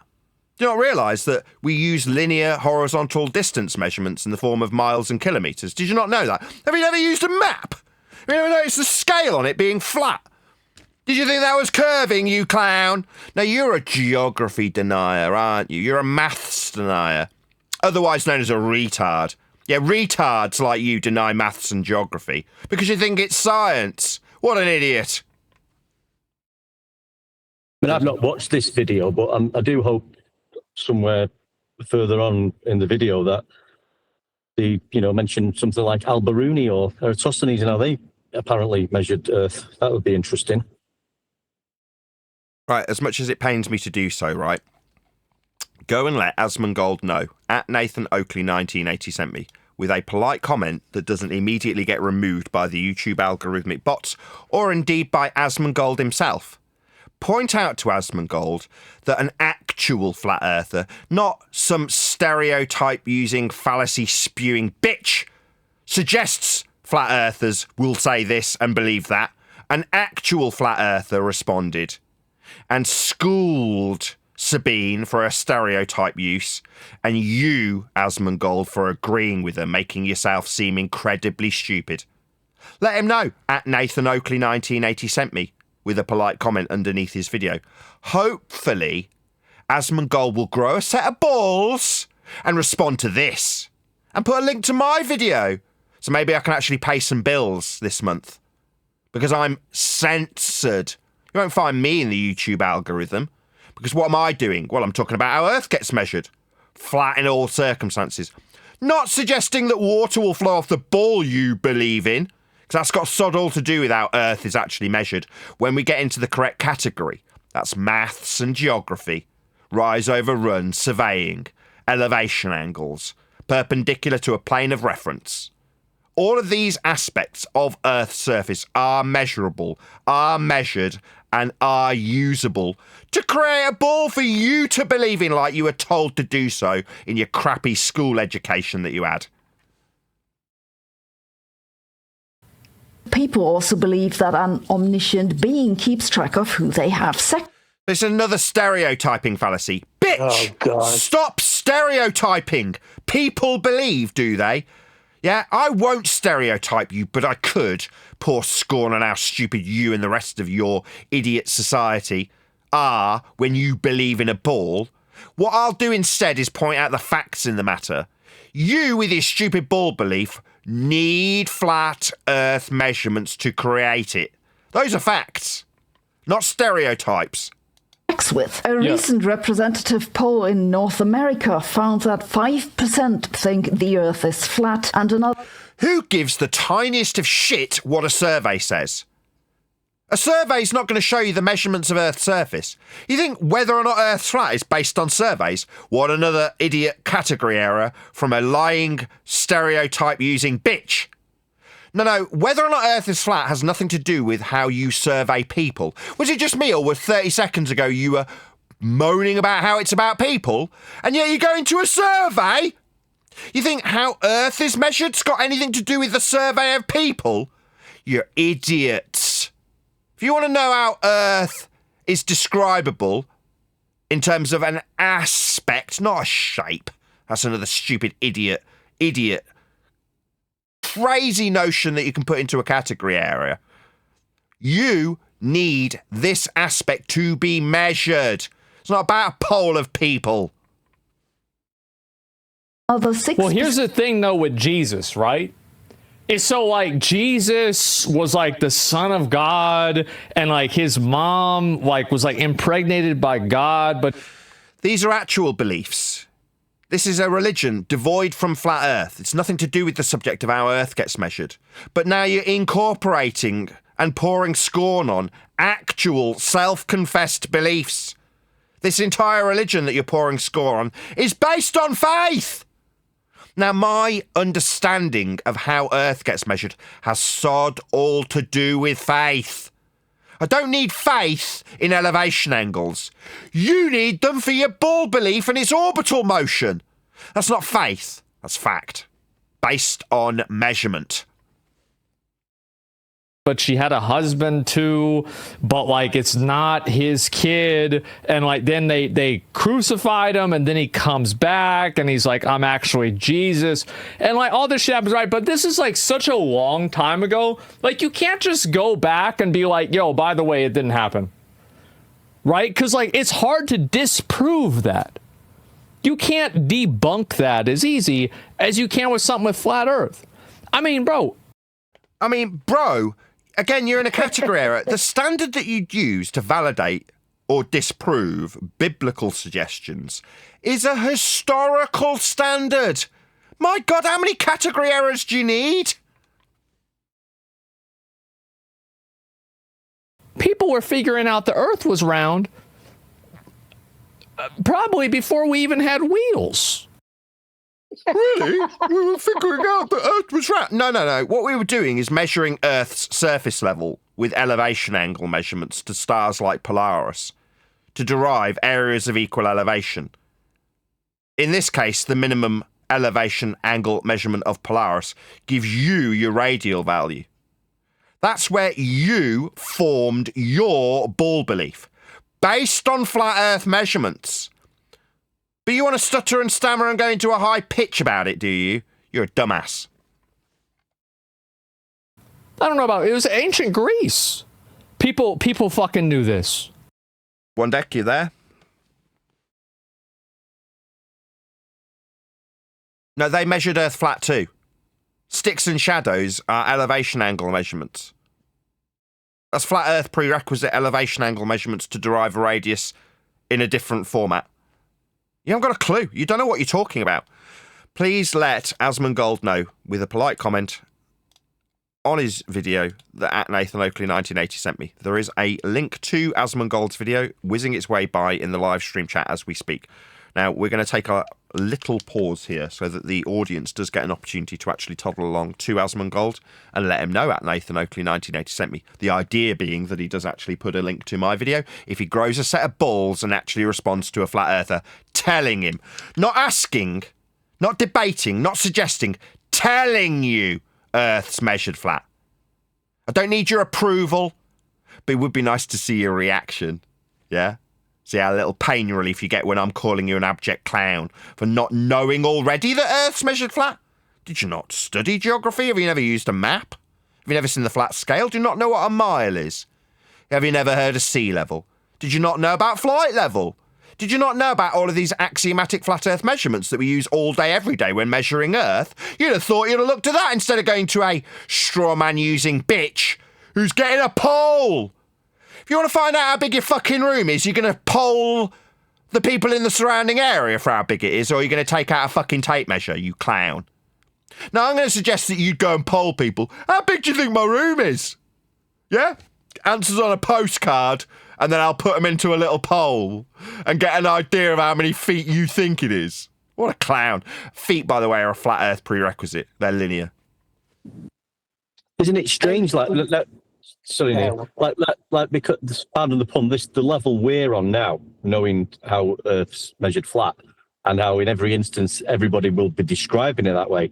When you listen to these videos and they tell you, we never used to notice this, but now when I look at this now and notice it, it's like, wow, it's such a, I can't explain it, but it's like they're telling you it's flat themselves and using examples of it. It's a really weird feeling. Well, we were so bastard for years. Did they give us 5%? Wow. I thought it was lower than that. So it's like the difference is like you can believe in Jesus because you can't immediately disprove Jesus. Sorry, here's my challenge to AsmonGold. Disprove Miles. Does that sound like a stupid statement to you? Because it is. There's no disproving how flat Earth is in terms of how it's measured. It's not something up for debate or discussion. It's just facts about how the surface of Earth is utilised and measured and referenced. Always and without exception. Every single one of your faiths in a ball come from those measurements of a flat surface. That's how Earth is measured. It's not debatable. You can't disprove Jesus immediately by experimentation and testing. Right, again, you're in a category error. You don't disprove history with science. I mean, is it just me or is AsmonGold just a complete fuckwit? Like a complete retard? No, you're talking about a historical standard, retard. That's not going to get disproved with physics. You think whether or not Jesus is documentable in history is provable with a cause and effect relationship through the scientific method? You're in a category error. Again. What a moron. No, you need the historic standard for whether or not Jesus existed. Not science, you complete buffoon. And multiple levels of references and proof, right? Like, what's the evidence that Jesus was the Son of God? Well, I mean, there it is. That's the reason. Evidence is you read the Bible, right? But there's not like, for example... No, you'd find out by looking through with a history standard. It's a very different set of standards. Idiot, why are you talking about this? You can't talk about physics to explain that. You can't... I would bet every single penny I own that if push came to shove on a live stream, AsmonGold could not detail, as I have done on this live stream, what science, that's physics, is. He couldn't do it. He hasn't got a clue. He stuttered around and decided to describe potatoes and tooth loss. He hasn't got a clue. Go and measure shadows to explain that. Right, there we go. Immediately failed. I would have kept every penny I own and doubled it if I'd have put it as a bet. So he just said physics and then described measuring something. That's maths, you stupid idiot. So you've immediately proved me right then. You don't know what physics is. Measuring things? No, that's not physics, the study of the physical and natural world. That's measurements, aka maths. You clown, you buffoon, you retard. Do your audience think you're smart, AsmonGold? No, you're not. You're a clown. Like, you can't immediately go and prove that Jesus was the Son of God without using self-referential logic, right? Where it's like, he is because he says he is, or circular logic, excuse me. And the Bible says he is, and it's why does the Bible say that? Because he is, right? But with the flat earth, it's so much worse than a religion, because you... So it's not a religion, it's nothing to do with a historical standard, and it isn't circular reasoning. When I say we measure Earth flat, that's a statement of absolute fact. Now, I detailed earlier the rock and the hard place. The rock, accept how Earth is measured flat, because it is. The hard place, deny how flat Earth gets measured. Well, what are you going to base your radial value on for an Earth that you think is spherical then? Oh, you haven't got any measurements if you deny how flat Earth is measured from the hard place. Oh, you do want the flat Earth measurements that your ball's based on. Well then, on your knees in acknowledgement of how flat Earth gets measured. That's maths, not science. Not history either, you dumbo. You can easily disprove it. Oh, really? You're going to disprove a mile? And how flat and linear it is on a map? For navigation, you're going to disprove elevation angles used to create orbital motion for you to believe you're on a stupid ball. You're going to disprove elevation, heights above the surface level measured from sea level. You're going to disprove these, are you? Very easy to disprove sea level. That's a nonsensical statement. You don't disprove sea level. It's an axiomatic principle used for measuring altitudes off a flat plane. It's how we measure altitudes. It's not up for debate, you clown. You can disprove it in seconds. Okay. Disprove sea level. You fuckwit. Do it. I'd like to see AsmonGold disprove sea level. I mean, this is a very malformed challenge. You're not going to be disproving sea level. It is what it is. It's an average of the sea as a level plane of reference so we can describe heights from it. Like how high or low the land is with respect to the surface level, from an average measured level that we use called sea level. You're going to disprove that, are you, AsmonGold, with your Yoo-hoo and your Red Bull and your trash that you sit in? You dirty, stupid grebo. No, you're not going to disprove sea level. You're a fuckwit. But they believe it anyway. Sorry, am I believing in sea level? Is sea level something that I base a belief on? Or is it how we surveyed the entire surface of Earth with respect to it? Is that a belief? No, you're a dickhead, an idiot, a buffoon, a vapid moron. That's what you are. If you think that sea level's a belief, no, it's an axiomatic principle used for measuring the surface with. That's what it is. That's not something I believe in, you total moron. Aren't quite sure. I'm not quite sure how many people lie in these polls, but there's no doubt that interest in flat earth ideas has... So let me get it straight. You've presented this poll and you don't even know anything about it. So when AsmonGold goes out and asks a load of people, how big's my room? Will it be this multiple choice answer or that It's a measurement. But she doesn't even know where the polls come from or the statistics around it. So you've just found a random poll that says there's 5% of people who believe in flat Earth, but you don't know the numbers. Not that whether or not Earth being measured flat's got anything to do with people's suggestions of their belief. Who cares how many people know? It wouldn't matter if it was just me. it will still be measured flat, regardless of your pole. You pair of clowns. Seems to me, Nathan, like, you know, if the 5% is correct, I mean, she's making a big deal about this, you know, people believing in a flat earth, isn't she? Like it's really affected her life somehow. It's causing her pain because her actual belief in a ball that's been built on flat earth measurements is undermined by the people believing in a flat earth by a percentage that she can look up on a graph that she hasn't got a clue about the statistics that built it with. What a clown. No, she's got to do his add-on. Now she's going into birds aren't real. Really? Called a straw man. Spiked in the past decade, as you can see in the Google search trends. It's going to keep getting worse, by the way. Yeah, you're damn fucking right it is, you stupid idiot. You're going to have me spitting feathers about how factually flat Earth is measured to produce a ball for you to believe in. So you're damn straight it's going to get worse. The only thing you can do to overcome these facts is censor me. So let AsmonGold know at Nathan Oakley 1980 sent me with a polite comment that doesn't immediately get removed by him, while he gets all hetty about how terrible it's getting. Oh no, there's flat earthers coming to me. Yeah, there is. I've sent them to you to tell you you're a clown based on the measurements of Earth being flat. In 2009, the International Flat Earth Society set up a website. In 2013, part of its members set up a wiki and discussion forum. So if I set up a website describing how dirty AsmonGold is, will that make it real? If I survey people, how dirty and stinky and disgusting do you think AsmonGold is? Will that make it a fact?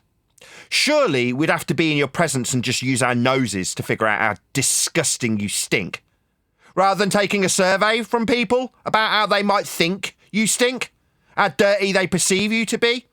Now, the survey's irrelevant. How stinky you are is based on how foul you smell, and how flat Earth is based on how it's measured.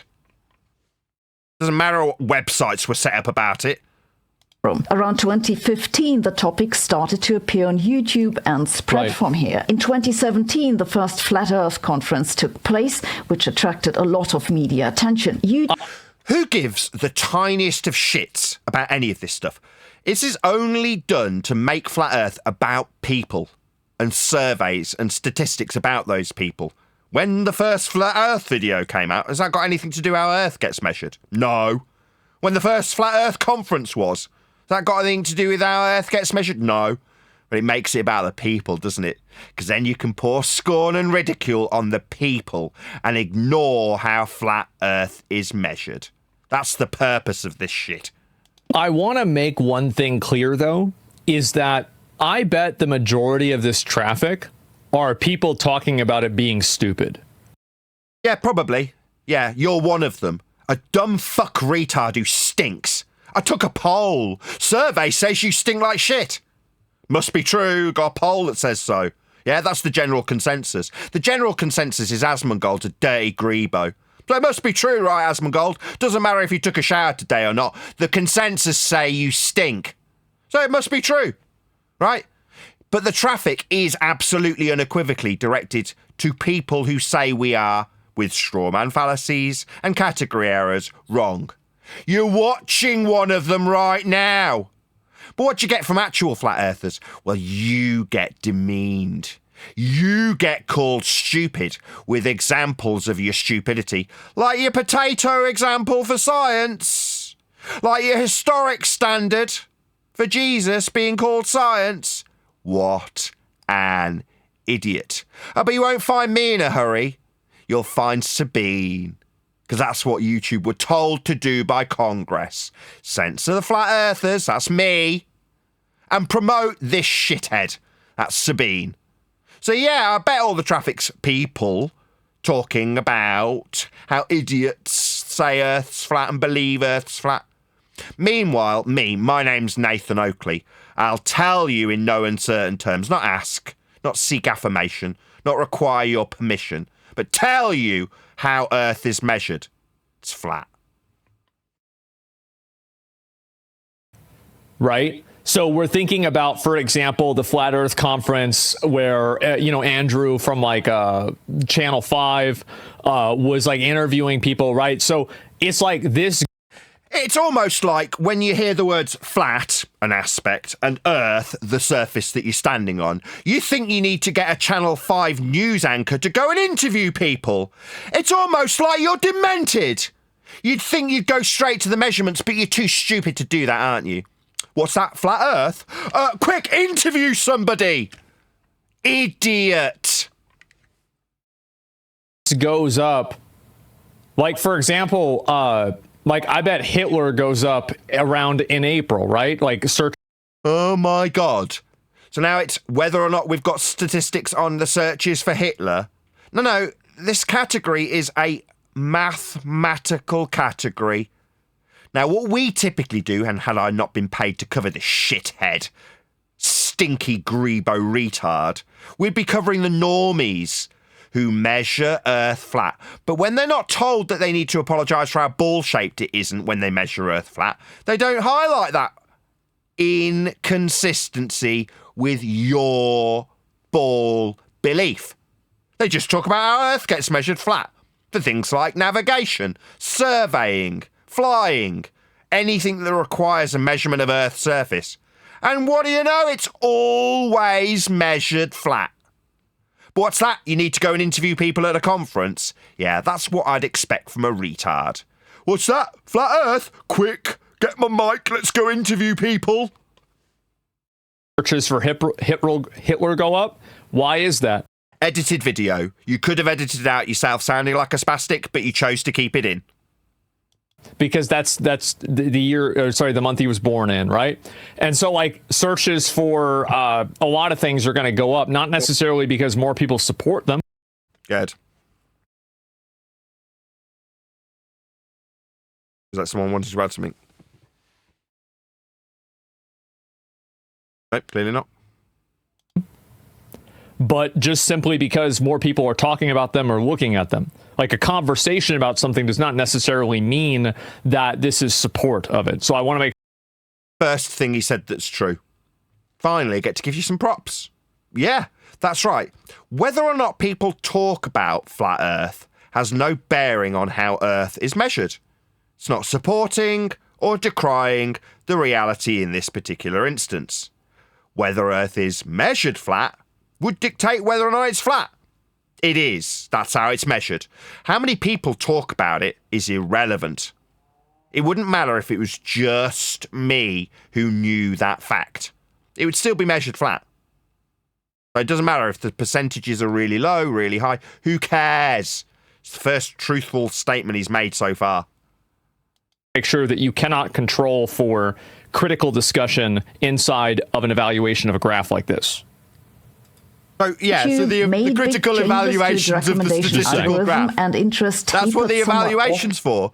His evaluation is of the statistics for how popular the YouTube searches for the subject are. Shouldn't you be searching for elevation profiles of Earth's surface, like how it's been measured? They're all flat. Shouldn't you be looking at how an aircraft negotiates the surface level, with its height measured off sea level, with its angle of attack up a couple of degrees, a flat Earth only measurement, with respect to horizontal? Shouldn't you look at those sorts of things? Nah. Look at how many searches on YouTube for the subject have been taking place. Yeah? Is that how you're going to gauge this subject? What an idiot. No. Yeah. If you want to figure out how much flour you put into a recipe to make a cake, you don't go and survey how many people are making cakes. And you certainly After don't that, make a stupid but rather graph than just fake. Good. Well, you certainly don't make a stupid graph that utilizes a flat plane to show how much people believe in a flat plane.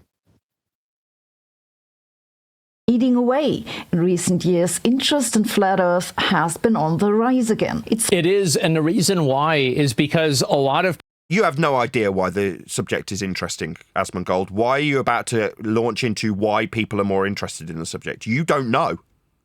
people that believe in conspiracies. Oh, really? No, I am not somebody who believes in conspiracies. I pour scorn on the clowns in my own subject arena who talk about 9/11 and JFK and Mandela effect. I think they're all idiots. This is a mathematical and geographical subject matter, and it's dealt with measurements.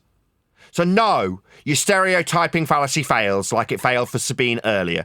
Now I get to call you a stereotype fallacy using moron, don't I, AsmonGold? I get to call you a clown, don't I? Why? Because you are, by example. I've just given it. It's like trying to take a toy away from a dog if a dog's like biting a toy. Really? So when I say Earth is measured flat for parallel eye level, surface level, sea level, altitudes, flight level, all of these things that are axiomatically requiring a surface level to measure, so that we don't crash into it in planes, that's comparable to dogs, is it? Really? No, I think you're a stupid shithead. That's what I think. I think you're using a false comparison fallacy. Like a moron. That's what I think. And I'm right. You can't take the conspiracy away from them. You have to. This is not a conspiracy that needs to be created in such a way that it seems that way, right? Get all the conspiracy dickheads furrowed down a narrow path towards flat Earth so that you can stereotype the subject matter based on what idiots talk about. It's not about what the idiots in the subject talk about. It's about the measurements. They're all flat. If you deny them, then you've got no reference to build a ball with. So, to summarise, Earth is measured flat, and without those flat Earth measurements, you don't get to believe you're on a ball. Hope that's clear. To wait for them to let go of it on their own. No, you need to let go of your stupid ball belief. It's based on flat Earth measurements. Projection. And the more that you try to take it away from them... Sorry, take sea level away from me, you complete fuckwit. You're going to take sea level away? What about flight level? Yeah? The planes that are flying over the surface level, measured from sea level, with altitudes perpendicular to a plane of reference, with the nose of the plane measured in a degree that can only be described from a flat plane, from the horizontal. You're going to tell me that you're going to take those away from me because they're all conspiracies? You're a fucking retard. You're not going to take any of this away from me. These are facts. Without them, people die. They'd crash their planes. Without them, we wouldn't have surveyed the land to give us the geographical distances in miles and kilometres, scaled on the maps we use. These aren't things that you, a dirty, stinky grebo, are going to take from me. They're facts of Earth measurement, you stupid clown. The more people will believe it. Sorry, am I believing in sea level? Am I believing in parallel flight level? When an air traffic controller tells a plane to ascend to a flight level, that's not a belief, you stupid moron! I think obviously flat Earth is a good example, but another one is COVID. One of the reasons why people are so distrusting of the media... I don't want to hear this. Anybody got anything to add on around out of the live show? Did you get your £100 worth?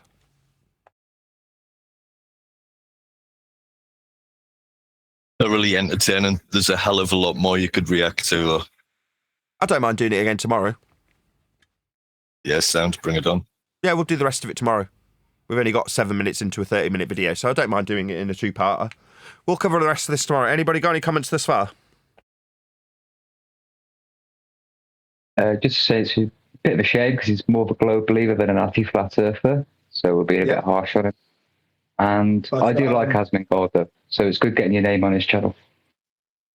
Yeah, and you've done a great 7 minutes so far. It's all been worthwhile. Nathan, excellent work. That would be my comment. Thank you. Well, let me just pour scorn a little less on AsmonGold, right?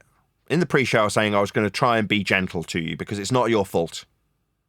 But when you're using stereotyping fallacies, it is your fault. You are the ones using these fallacies. So I will pour scorn on you. Now, is it your fault that you've been furrowed into a direction that makes you think that flat Earth is a belief based on the statistics that are presented to you by Sabine Hoslenfelder, with how many searches have been made on YouTube for a proofsy of how flat Earth is? I mean, that's idiotic if you actually stand back from what you're assessing. Well, that's your fault again. I can't help but say it. If you can't assess that how many searches are done on the subject isn't a proof of the geometry of the surface, if you can't assess that for yourself, then I'm right in calling you a clown. Now, I don't want to call you a clown. I like what you do generally too. I find you quite amusing. but I will. When you stereotype me. That's what I'll do. Now grow a pair of balls and respond to me. Let AsmonGold know at Nathan Oakley 1980 sent me with a polite comment. Hopefully one of my mods will reissue the link to this video that we're covering today so that you can pop along and let him know that we've covered his video. Hopefully, as I say, AsmonGold would put a link to my video, helping me along in the YouTube algorithmic love that we definitely do not receive when we spit facts about how flat Earth is actually measured, in the face of idiots telling us that it's about YouTube search statistics. Anyway, with that, I'm going to say if you are watching this on either Nathan Oakley 1980 or Nathan Oakley Premiering streams, then stay tuned as there will be an after show to follow. Things, but this video just randomly came up for me, and I thought it would have been a good one to cover.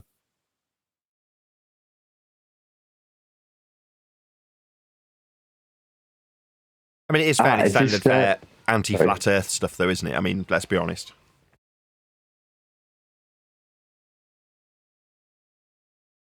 Didn't catch that. You broke up for me. I said it's just fairly standard fare anti-flat Earth rhetoric, isn't it, that we've covered? Yeah, it's nothing groundbreaking, but it's just shown the normies that you're just looking at stereotypes and nonsense rather than the actual facts. Yeah. Yeah, they're not teaching the listener, right, the would-be listener, how to measure that, are they? They're just slagging off flat Earth, that's it. Nothing else about globe.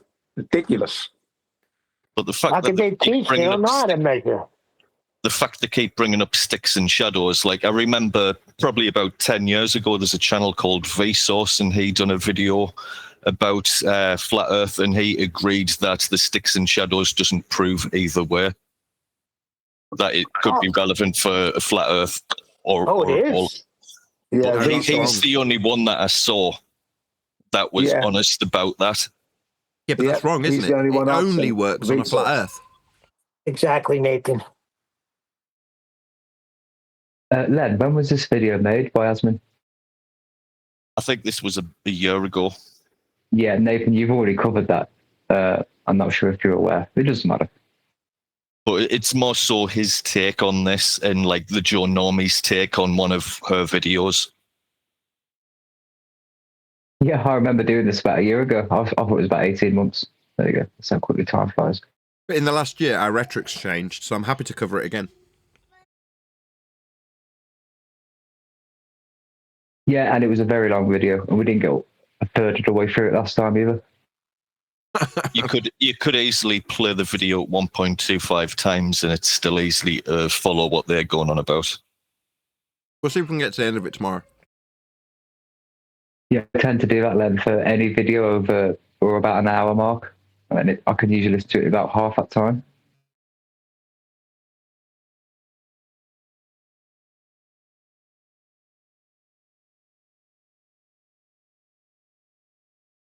But yeah, thank you, Nathan. I've thoroughly enjoyed today's show, and I look forward to the rest.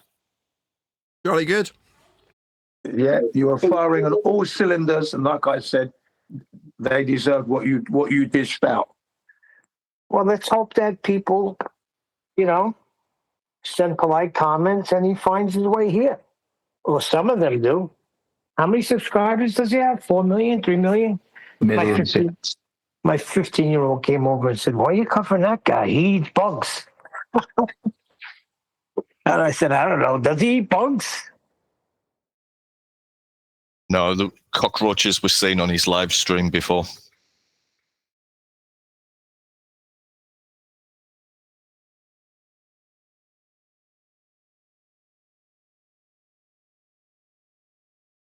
Like, the guy's stinking rich, but he doesn't give a fuck.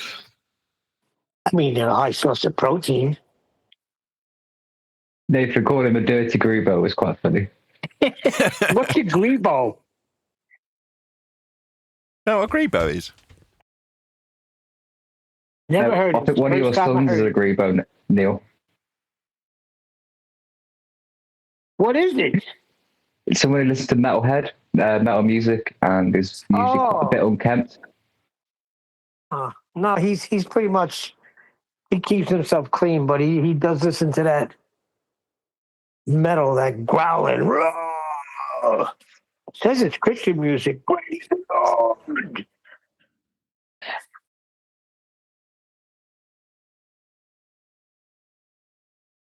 It's all right. We all have a Grubo in the family. He listens to a group called Demon Hunter, and he says they're Christian. And I put it on, and I say, my wife, I love Demon Hunter. yeah, my wife says, this can't be Christian. I said, Demon what do you Hunter a mean? lot. Can't you hear them praising God?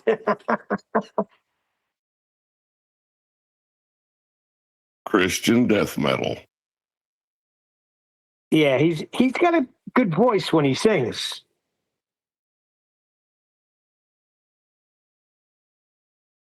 Yeah, every album has at least one or two kind of like what do they call those things when metal bands slow it down, like not medleys. There's a word for it. Harmonized. They got Ballad, harmony. like a ballad. Well, here's the thing. Now he's annoyed because there's a Not a jingle. It's not called a jingle, is it? Jingle. No. Now there's a thing that he's upset because there's a cartoon named Demon Hunter. Oh, man, when you got a cartoon. Yeah, it's the same name. So, grebo, slang.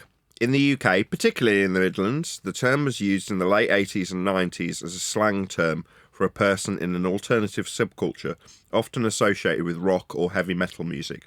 They were typically described as having long, unkempt hair and wearing casual, sometimes dishevelled clothes like baggy jeans or band hoodies. The term originated as a derivative of greaser or biker and was popularised by bands like Pop Will Eat Itself and The Wonder Stuff.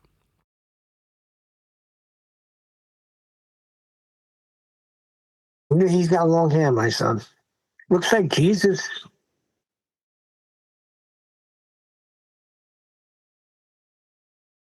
So Kurt Cobain. For liking pop. Modern equivalent. Yeah, Kurt Cobain's the typical grebo.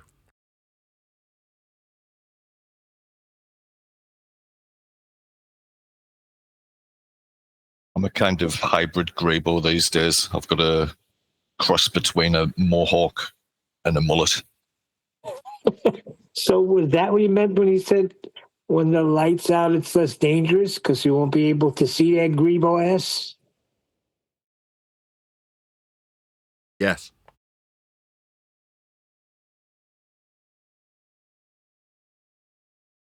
How did this conversation fall apart so quickly?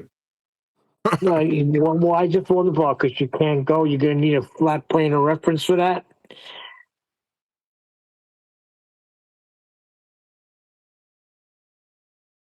Yeah, let's talk about ice walls. Why not? Anyway, I was annoyed because he says we deny physics, but they don't know what physics is because they got water bending around a globe. Not really.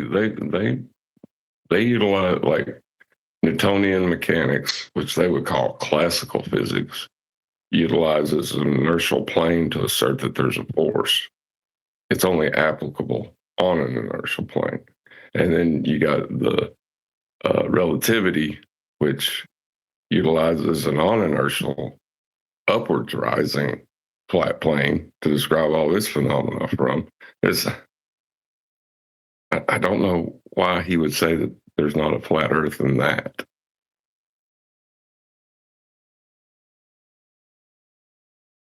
Because they're ignorant to the measurements. It's going to take time for them to even comprehend it. Look how long it took us to recognize it. Can't deny that. We whistled right past it. And so are they. Now we can bring it to their attention. We can put comments in their videos like some people are doing. And perhaps they'll come to an understanding of how measurements prove that Earth is flat and it cannot be a sphere. Yeah, but I don't think we whistled. And Neil, I don't think we whistled past it. We did, Jim. No, hang on, let me explain. To whistle past something would mean that you see it there and you ignore it. That means you recognize it, you registered it, but you're ignoring it. That's what whistling past means. It means you're denying what's there. We didn't know that. You're not paying attention to it. We weren't paying attention to what they were saying. Yeah, that's not us whistling Can I past read that. something? No, that's We not what did. full whistling past is. Then we would have been bringing up measurements in 2015. Yeah, that doesn't mean we were whistling past 2017. it, though, were we? Well, We weren't whistling past change the verbiage.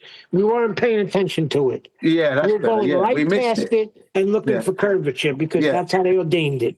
I can give it to you even better than that. Stanley Kubrick's title, Eyes Wide Shut. That's exactly what I mean. Eyes wide shut. It was there, but we didn't see it. It was there, but we didn't see it. It was there, but we didn't see it. That's what it says. Eyes wide shut.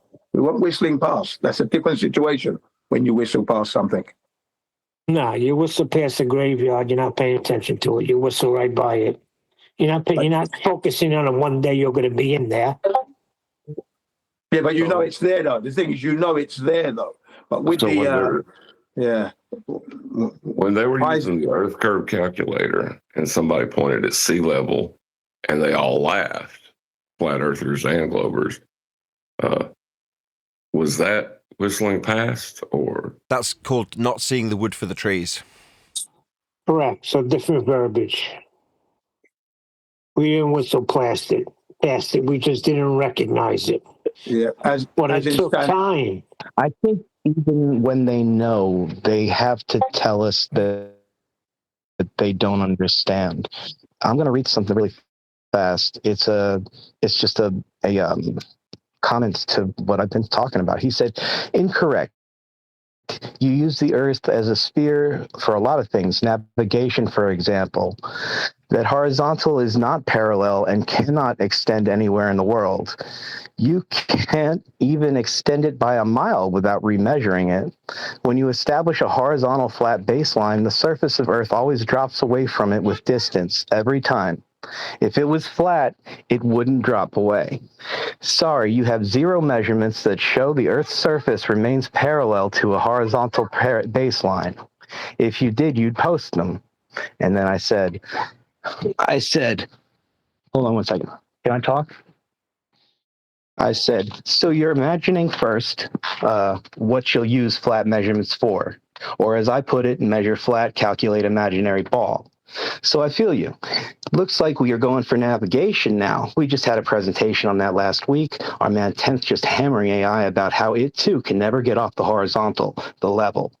And to measure for that, we'll go by sea level, a set of flat measurements averaged out and set at 0 degree and still flat. You'll be at horizontal using that as parallel level, such as eye level or surface level. So you can keep asking for measurements, and that's kind of funny to anyone who knows that you'll need a flat Earth for any measurements you can take. And then the way you ask, as if you're ignorant, makes me think that you already know that you're always and still at flat too. And then I just decided to just drop the channel because I think that he knows. And I think that he'd be here telling us how he knew otherwise if he didn't. I think he's confused. I think he's talking about if he was on a ball, they would be dropping away.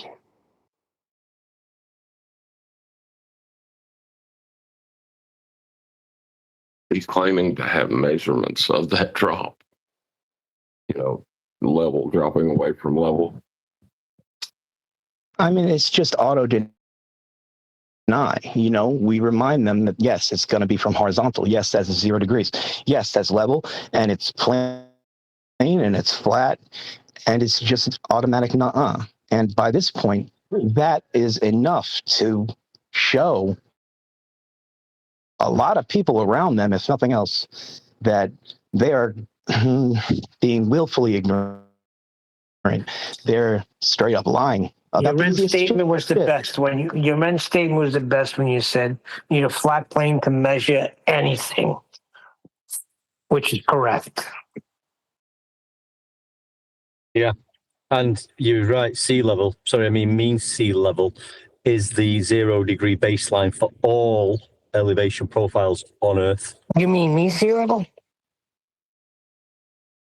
Yeah, sorry, mate. I mean sea level. I think he means He actually means the horizontal constant. That's what he actually means. Yes, that means sea level, that horizontal constant.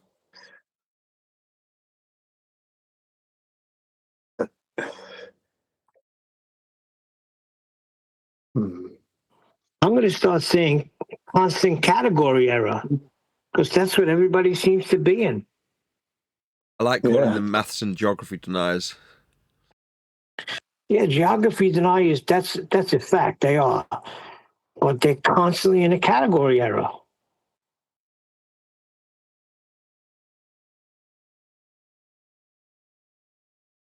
I'm just saying it's super easy to understand and it's super easy to show. And we're dealing with. I'll tell you what we do, mate. Narcissists we deal with, mate. Narcissists. Who just need to make us wrong. Yeah, that's a good answer. Yeah, narcissist is a good thought. But I'm just saying, let's not focus on them. Let's focus on people who would understand. I gave up. I ain't focusing on anybody anymore. I tell you it's measured flat. Go figure it out. You're going to deny that. You're going to put yourself in a rock and a hard place. I can't help you, buddy. Moving on.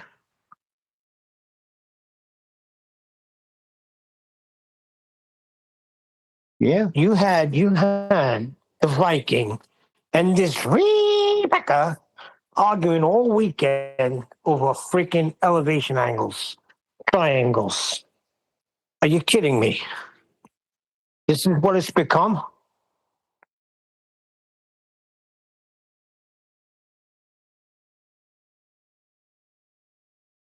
They desperately. Because the only thing they got is not. No. The two flatties arguing about a triangle. Yeah, you don't have to worry about three angles. They can't even get one. They agree that the baseline is flat and the baseline is Earth and it can extend for thousands of miles. End it there. That's it. It's flat Earth debate, not trigonometry debate. That's in a math form. This is a flat Earth debate, although it's not a debate because measurements are not debatable. Just facts.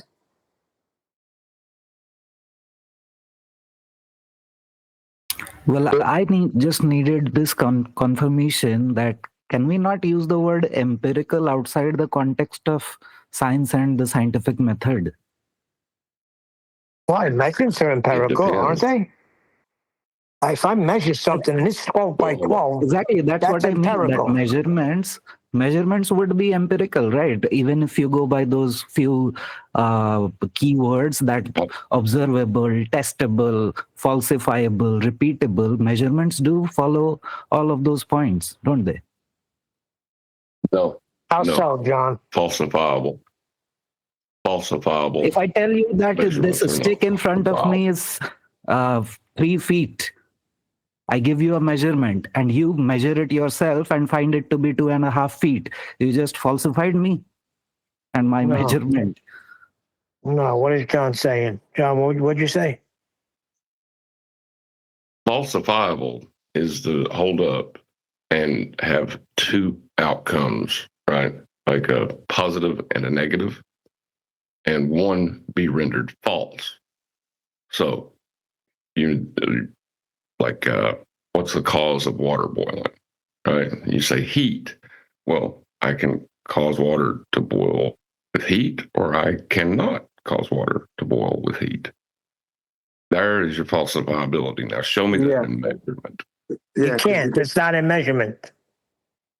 Well, it's a measurement of temperature, isn't it? A measurement of temperature, because you can have a water boil in a vacuum at 37 degrees Celsius in a vacuum, boiling water. No, that's not what he's talking about. He's saying, show me the falsifiable nature of measurement. There is none. You measure something, it is what it is. Well, yeah, measurement according to linear distances, but if you're talking about temperature, you can falsify it right there. Water, heat's not necessary. A vacuum is good enough. It's still heat. Yeah, there's still heat there. You just changed the temperature at which it will boil. Yeah, less heat. You didn't change That's what I'm saying. Yeah, heat is still necessary. So you've got a pressure temperature relationship in that instance. So, John, you were saying that measurements are not falsifiable, correct? They just are what they are. Thank you. So they're not empirical in that nature. Right, because one of the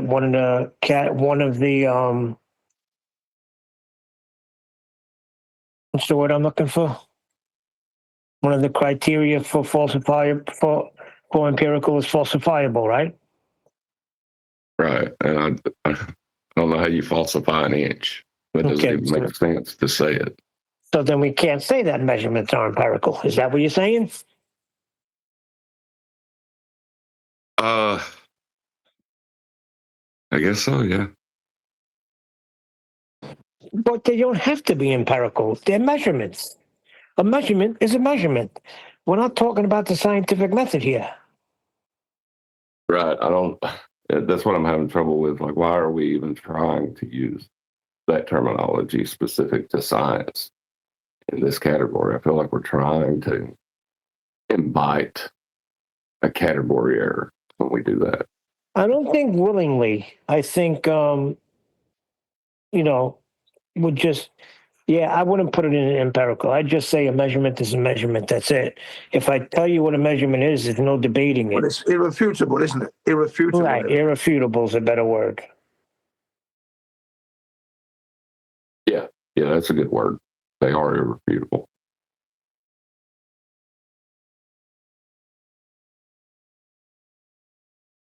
Because I agree, when you put the word empirical in, they're going to take you right to science, and they'll start accusing us of being in a category error.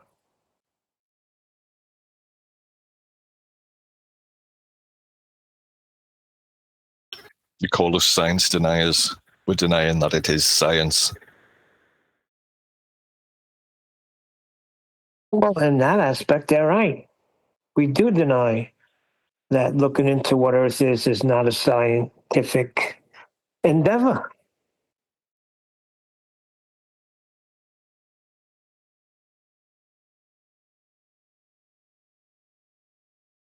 Projection, really. Empirical cannot be used outside the context of scientific method, in short. I can't think of anything else that is empirical besides the scientific method. Can you? Because I just made a quick search on dictionary.com, and the second definition that it gives is very peculiar. You'll be surprised. Do you want me to read it? Yes, of course. So, depending upon experience or observation alone without using scientific method or theory, and hence sometimes insufficiently authoritative, especially as in medicine.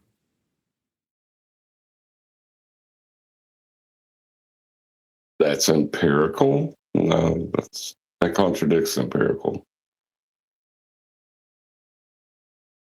And the first meaning is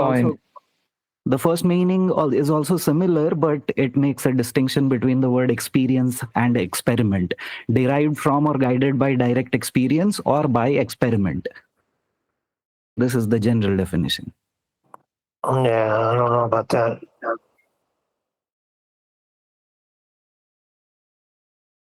So measurements would be direct experience. We measure physical things, right? Yeah, I agree with that.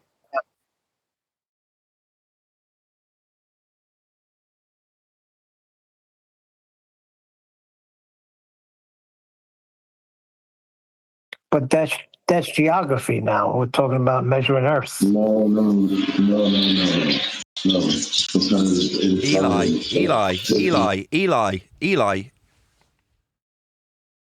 Eli. Already. You're not coming in clear. I can hear him having a piss. Well, that's pretty clear. He's just dropping the kids off.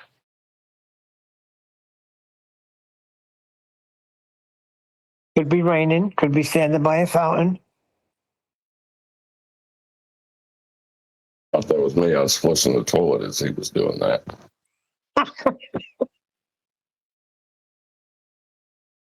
Plop, plop, fizz, fizz.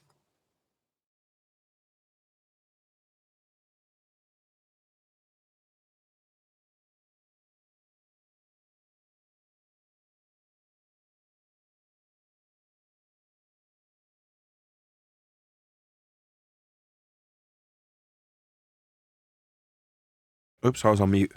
I think I'm justified in my outrage that Sabine has decided to take it upon herself to describe what flat earthers think and feel. Absolutely. It's an outrage, isn't it?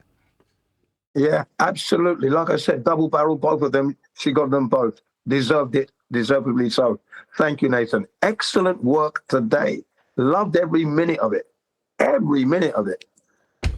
Yeah, but as this video's a year old, she might have changed her views by now. She could be a flat earth for we know, but we're not allowed to cover on the flat earths anymore. No, Neil, we're not allowed to cover on the flat earths anymore, so we'll never know. Well, I agree with Nathan. I mean, why are you going to a ball? Like, if I want to know about the ball, I'm going to go to a baller. I'm not going to go to a flat earther. Although I might be better off going to a flat earther. They know more about it than ballers do. It's like saying all Spanish people think and behave in this way. Now let's go over to this Italian and ask him to describe how Spanish people think. Oh, it's kind of similar, but I understand what you mean. I think like what Nathan was saying, I mean, you got paid for this one, Nathan, so that was good. But I think everyone wants to do including myself, if you ever want to do one. I think Nathan just wants you to sort of step in a bit more and with more of the critique rather than himself getting wound up and angry. Let's do that tomorrow then, with AsmonGold's video.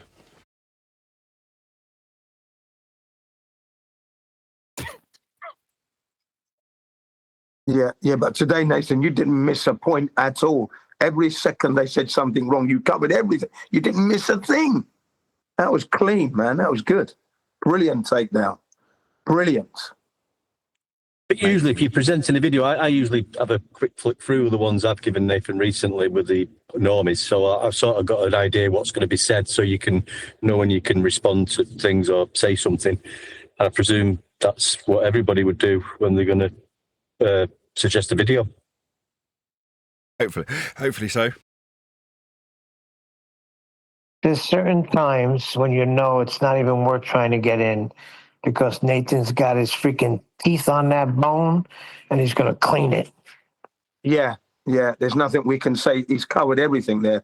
It was brilliant. That's all I'm going to say. It was definitely. I'm glad I was here for that session because when I saw that video last week when Liam dropped it, I was just blown. I was absolutely angry. Okay. So you covered it brilliantly. And sorry to say, Nathan, but there's still a lot of people that like when you respond that way. They like it. Yeah, I get that. I'm a reflection of the anger that people feel towards the stereotyping fallacies, the baseless assertions, and the misrepresentations, the straw men. When people hear that stuff being presented, they want to shout at the screen, and I'm metaphorically doing it on their behalf. So I totally get it. Absolutely. You hit it right in the head. Because that when I put that on, I was immediately angered. Yeah. Last week I put it on. I was like, yeah, Nathan's got to go over this because I'm pissed off already 30 seconds in. And the fact that you did it on the fly, Nathan, you're doing it on the fly, but you never saw the video. Well, you're doing it on the fly. I covered it a year ago. I have seen it. Oh, anyway, really? right I didn't realize that. Okay, so you have seen it then. Okay. Yeah, but you don't remember. Come on. Yeah, you remember that video? Well, seeing the original take without AsmonGold's critique or extra input. AsmonGold is just a spare one. A spare tire with a puncture in it. That's all he is.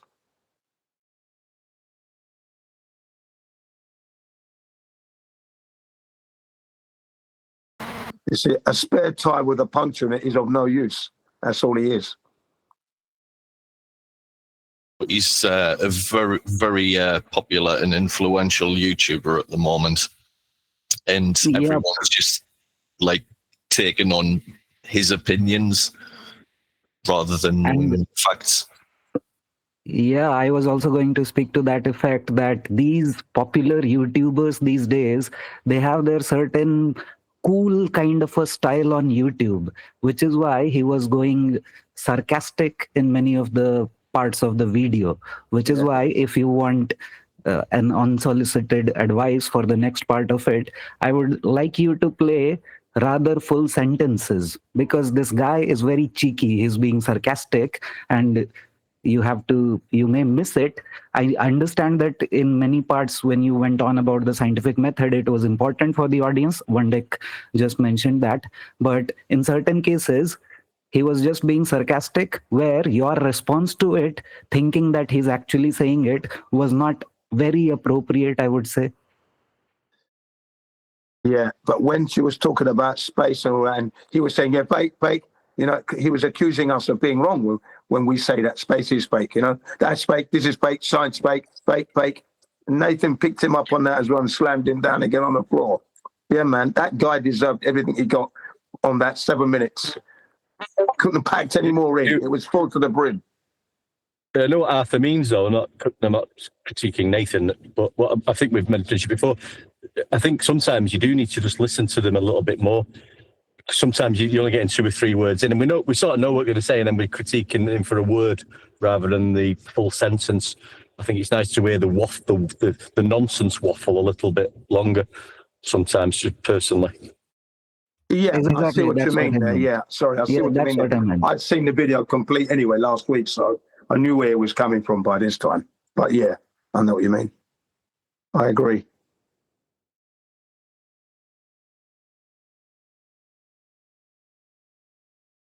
I thought it was fine. If he was getting too sweary and too angry, then maybe we step in, ease it up a little bit. But I thought he was fine. This was perfect. This was Nathan on his game. Couldn't lose. I loved it every second. Like I said, every second. But don't forget, Nathan's not done. He's not been doing him continuously. So, like we said, every now and again, he's great. I think for Nathan, you just know what triangles is the one, mate. Triangles gets him. Yeah, this guy deserves it as much as Twangles get it. He got the same. So if you get into Nathan's crosshairs, it's all over for you. Good night. Forget it. Your career will be over. Actually, moving forward with the video. Sorry, continue. I was just going to say I had a dissection of one of Twangles McKeegan's videos from Craig when I was out having a curry with him the other night, and he's explaining that he's covering where we cover the elevation profiles and suggested that because you can log RPM on a flat graph, that somehow that false comparison will fly with a flat Earth measurement of elevation with respect to surface level and sea level. Like, okay. So false analogy is what they've gone to in that instance, but I didn't cover it. I had Craig cover it for me and explain to me, and I'm like, basically what McKeegan's got to do is lie. That's what he's got to do. Misrepresent and lie. That's the same video that I keep referring to when he shows the elevation, horizontal constant elevation profile, and he says it's just easier to do it horizontally. It's just easier that way. I bet it is, Dave. Yeah, just a quick shout out to 10th man. I know he's not here today, unless he's in the flip side. But yeah, well done, 10th man. Great stuff last week. Absolute marvelous stuff. Sorry you're not here today. Yeah, he went under the knife. He had a hernia operation, so he's probably recovering. I know what that's like. You can't cough. You can't sit up. You can't sneeze. Everything hurts.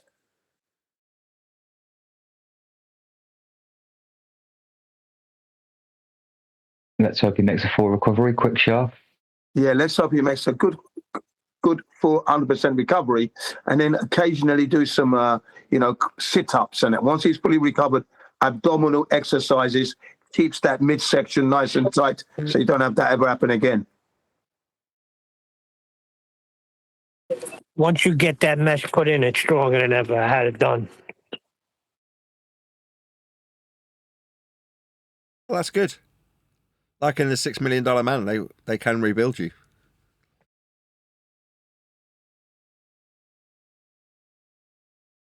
Yes, they have the technology. Yes. Dun, dun, dun, dun, dun. Steve Aston. Steve Austin. Aston. Man barely alive. Yeah. The best one was when he fought Bigfoot. Remember the Bigfoot episode? Yeah, I remember that one. Yeah. I just like Jin doing the 1970s sound effects. We all know what it means too, don't we? We're all so old. Exactly. It was my favorite show. It was definitely my favorite show until he met $7 Million Man and he lost. Oh, he got battered. You know, Steve Austin got beaten up by the $7 Million Man.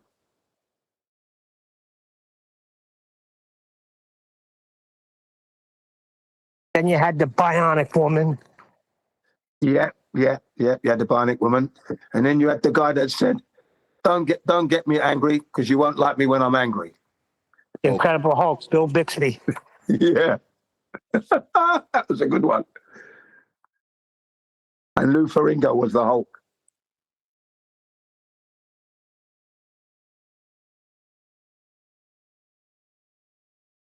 How did Peter Pan go the other day, Nathan?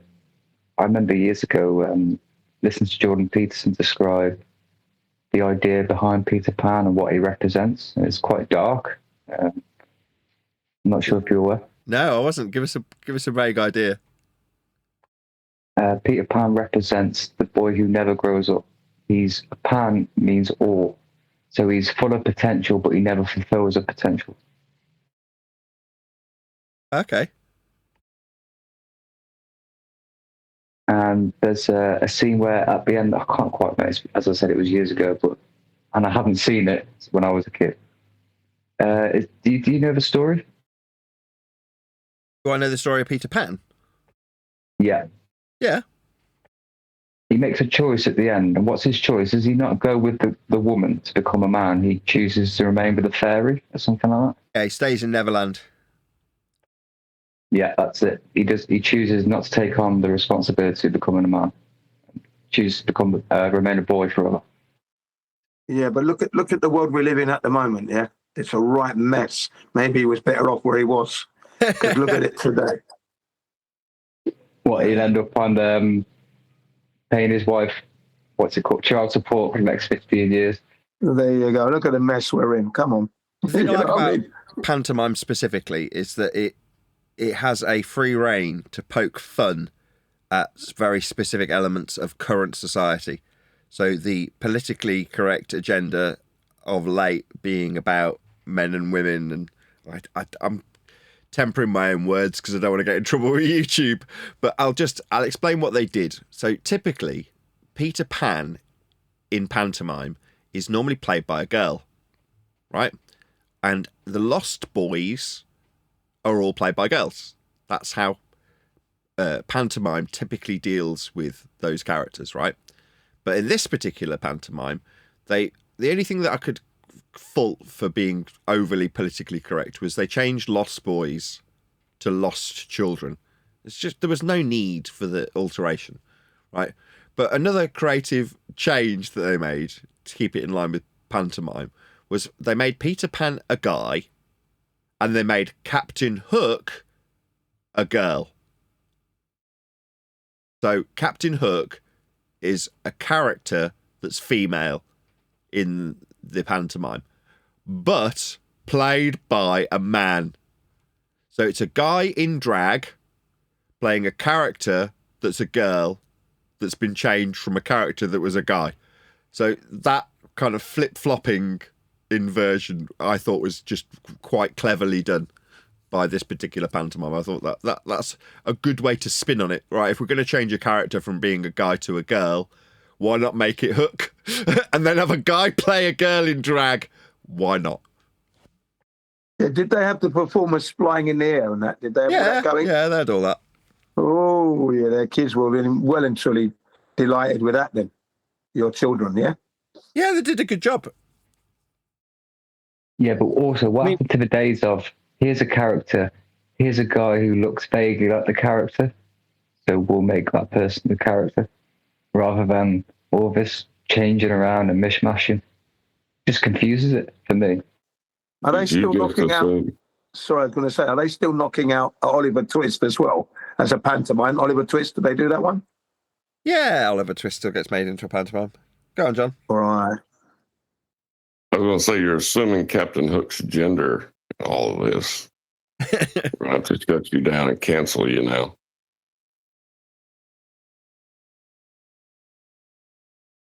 Well, there you go. See, it makes so much sense to cast him as a woman, played by a man. Nah, he's got to be a man if Captain Hook. It hooks, right? Hooks to the left. And it's sometimes easier to stay in Never Never Land because you don't have to face any truth then or deal with any facts or measurements, do you? You just live your life in a little bubble. Sound familiar?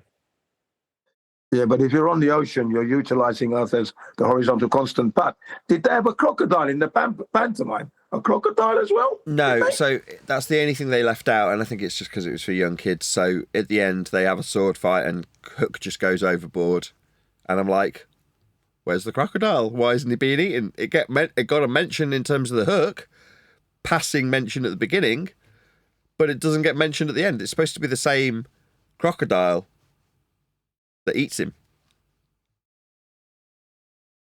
That would be too close to reality.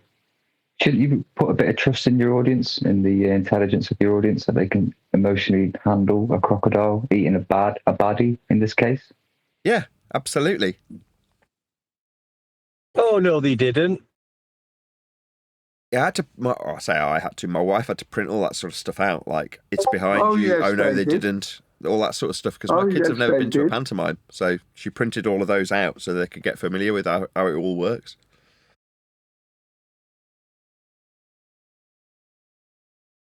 So did they chime in when they had to then? Yeah, it's behind you. Brilliant.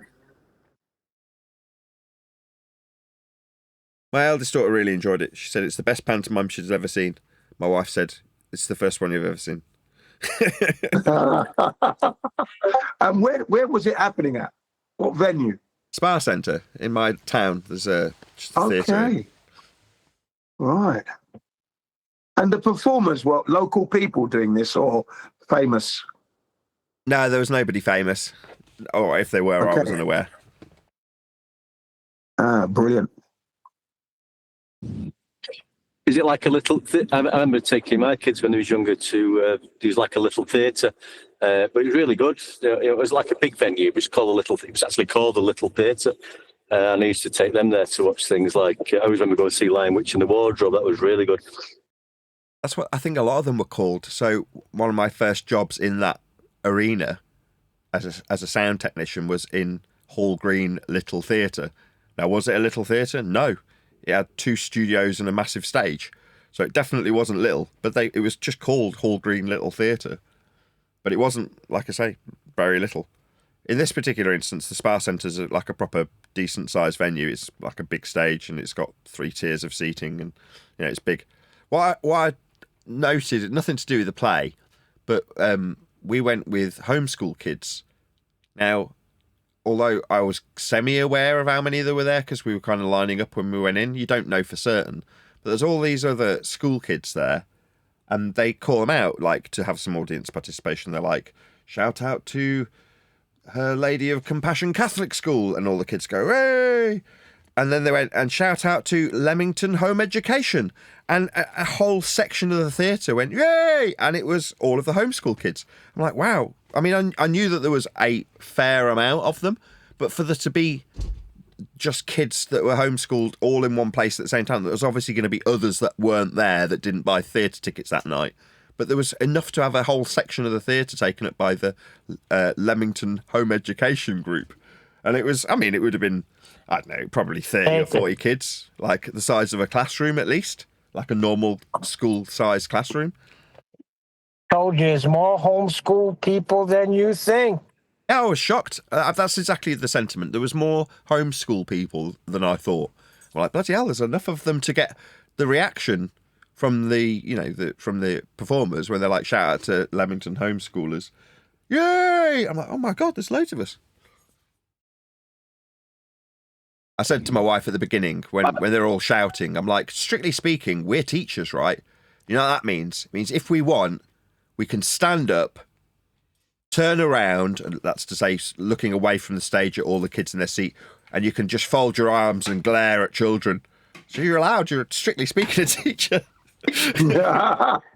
I can imagine that. Yeah. Is that Leamington, as in Leamington Spa? Royal Royal Leamington Spa. Ah, right. Royal Leamington Spa. Okay. That's correct. May I ask, in the context of pantomime, would the globe Earth be a pantomime of flat Earth measurements? No. So the whole pantomime aspect is a throwback to where back in the day women weren't allowed to do that sort of work, full stop. So hence you ended up with men playing women. Well, pantomime's kind of leaning into that kind of vibe. Hence you've got a transsexual Captain Hook. Right, so a role that's male played by a transsexual female? Other way around, but yeah, kind of. So back in the day, actors were men. Well, what does that mean if you've got a woman in the cast that you need to play? Well, a man will play her. Probably do a better job. So back in the day, the Earth was a plane of reference.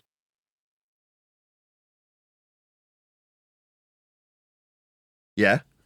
Still is, though. It still is, mate. Yeah. Yeah, I mean, it doesn't actually change how the story is told or the roles are played out. Oh, they pantomimed it into a globe. Yeah, just hold on a second. In Japan, it's the same story. That all actors were men. Even the women in Japan weren't allowed to do that as well. Right down to the geisha, they were men. Women were not allowed to play any. It's only in recent years have they been allowed into the industry properly now. Yeah, exactly. When did they institute the word actress? Because back in the day, it was just actor, and it was male or female. No, that's a throwback from there not being a necessity to have a description of a female version. You just had actors, men, because that's what they were. They were all men. Yeah, and they were just acting the part of whatever that part was. Yeah, sometimes you'd have to act as a woman. I'm saying when you refer, an actor could be a male or a female now. Yeah, in these politically correct times, it's not unreasonable that women would want to act. She's an actor in a play, and she plays Belinda. But they're called actors. No, actresses. Well, when did that get put in? I don't know. I'm going to find out. But the term is now universal. So the term actor, you can be a female actor. It's a universal term. You do have actors and actresses, but ultimately, if you say actor, it's neutral, gender neutral. It can be used for either. The plane of reference is universal. The plane of reference is also gender neutral.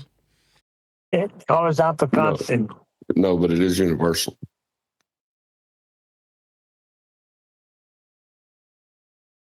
What's the word universal mean? Suitable for all. I think they make films. What's PG stand for? Parental guidance? Tips. That's correct. What does X stand for then? Sexy AF. Extreme. Yeah. And R stands for restricted? G? What about GP? What does GP stand for? Geographic Guidance. position. General practitioner. Glow position. That's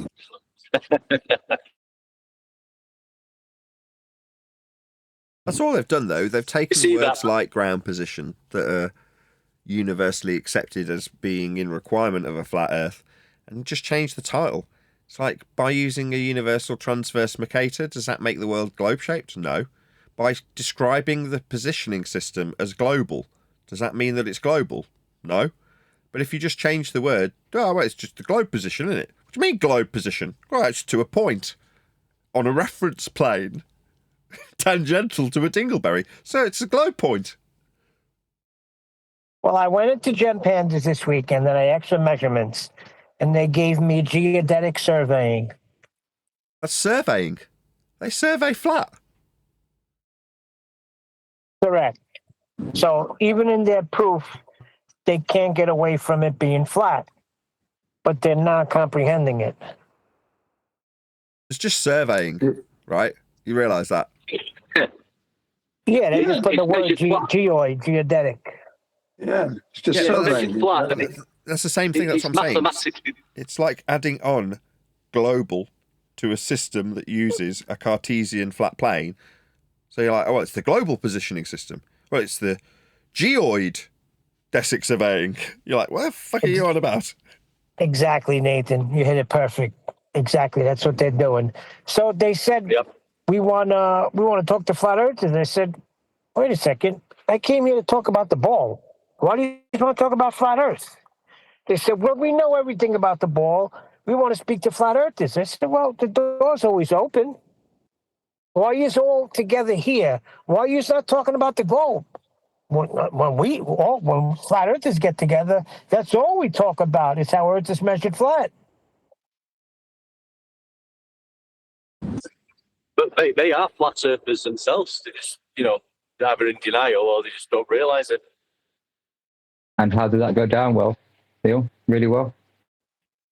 Yeah. Jem never gives me a hard time. He always makes room for me. Nobody interrupts me, and if they do, Jen straightens them out. But well, you're a celebrity. So what's the view on?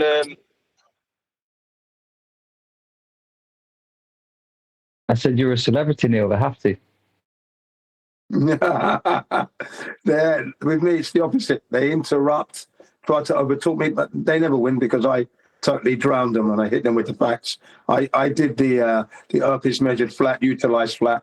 And they said, you're sounding like Nathan Oakley. I said, well, Nathan Oakley didn't get it wrong, did he? Did he get it wrong, did he? All right, then. So it's measured flat. Ladies and gentlemen, you heard it here. Look out for the horizontal constant. I just hit them with everything, man. And then I hit them with the Stanley Kubrick's connection to the moon landing and everything. I hammered them for about an hour. Yeah, I loved it. Well, I felt like I'd been doing a little introspection on myself. Is that the proper word? And at times, I had said some things about Jen that were not nice.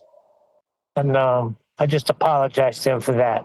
And I didn't know that he was so influential or was part of the reason why you started the show. So he gave me a little history on that, too.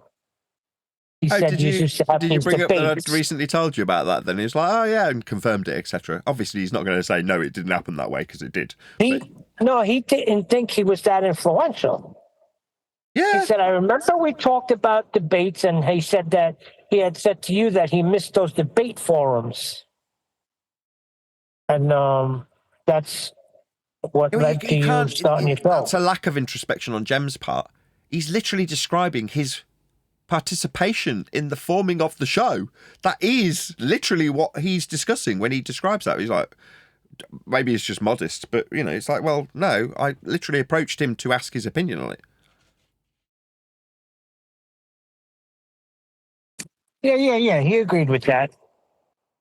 But he's a good guy, Jem. He's just, I should never have said the things I said. When I was thinking back, I remembered one of the shows. I just kept saying it, and it's not nice. It's not becoming a Christian to say things like that. Yeah, well, I've never apologized to him for insulting because he insults me. In fact, when I first went in there, the very first day I went in there, I got insulted. That's different. I made fun of his physical appearance and his disability. That's not, they shouldn't do things like that. Christian don't do that. Yeah, that's right. No, well, I've never done that. Although he tried to accuse me of doing that. And I said, no, I didn't. And there was one time I was actually trying to talk to him about his disability. And had he looked into acupuncture and massage, and then he started shouting and flying off the handle. He goes, look, I'm trying to offer you some advice. Yeah, but you're going on like you know everything, blah, blah, blah. No, that's not what I'm doing. I'm trying to help you. I just wanted to know whether you had tried that. That's all. And then he booted me off the server. But everybody told him. I don't blame him. What? I would. You got to put yourself in his shoes. Look, You're putting I the put spotlight myself on in his his shoes. disability. I put myself in his shoes. I was offering him an alternative because he was complaining that he was going down. It wasn't getting better. So have you tried this? Come on, what's wrong with that? Yeah, that's different. If you say Thank it you. was in that manner, yeah. Yeah, that's Fine, exactly but I what I know was my doing. daughter, my daughter has a daughter, my granddaughter has autism. And if you try to like give any like help or advice, she gets very defensive. So that might be the reason. I don't know. You're a great granddad, Neil? Yes, I'm a grandfather to 5, I think. No, grandfather's understandable. I mean, I didn't know you was a great grandfather. I'm not a great grandfather. You said your granddaughter has a you said your granddaughter has a child. No, You said I that? said my daughter. Oh, okay, And then gotcha. I said my granddaughter. Right, your granddaughter has a child. No, my granddaughter's Okay. freaking 7. That's what I They misconceived. better not Okay. have a child. It's impossible. But I'm sure you're a great grand anyway, mate. I'm sure you're really great at it. Although I feel like a great grandfather. Hold up now. Really, in some life, some 60 years old, okay. 40-year-old daughter. She had a child at 20. You could be a great grandfather if you had if your daughter had started early, like maybe 21, and had a child. You can have, and that child had a child at 20, early 20s. You could be a great granddad. What was really weird was I was dating this girl, Charlene, one time, and she introduced me to her aunt, and her aunt was younger than her. That's weird. Was she better looking? I think that's because Absolutely. Her Gina she was like, Charlene was very prudy. Like, I mean, it was effort to do anything. And her niece she was game. She was, yeah. So I started chasing a niece.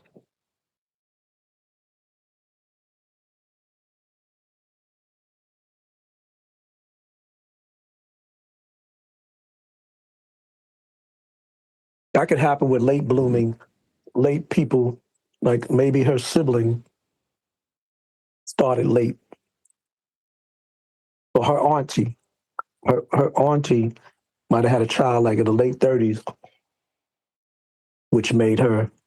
There's a way. It's a way that it happens. I've seen it often. It's usually one of the adults of that teenage or that older nephew or niece, something like that. They were only a year apart. They were only a year or two apart. So Right. after, her daughter, I guess Charlene's mother, her daughter had a child, and then her mother had another child. So now the daughter has a child, and now she has a sister again. So that's how it happens. I was dating this one lady, Gloria, when I first got home from prison. It was weird because my mother's name was Gloria, and I just couldn't get past it. But she was pretty, right? So I go home with her, and she showed me pictures of her family. And she had like a 19-year-old daughter that was smoking hot. And then a 19-year-old daughter comes home. And I was like, I see where this relationship is going. In my mind, I'm saying all of this. I got to get out of this one because I'm going to be chasing a daughter.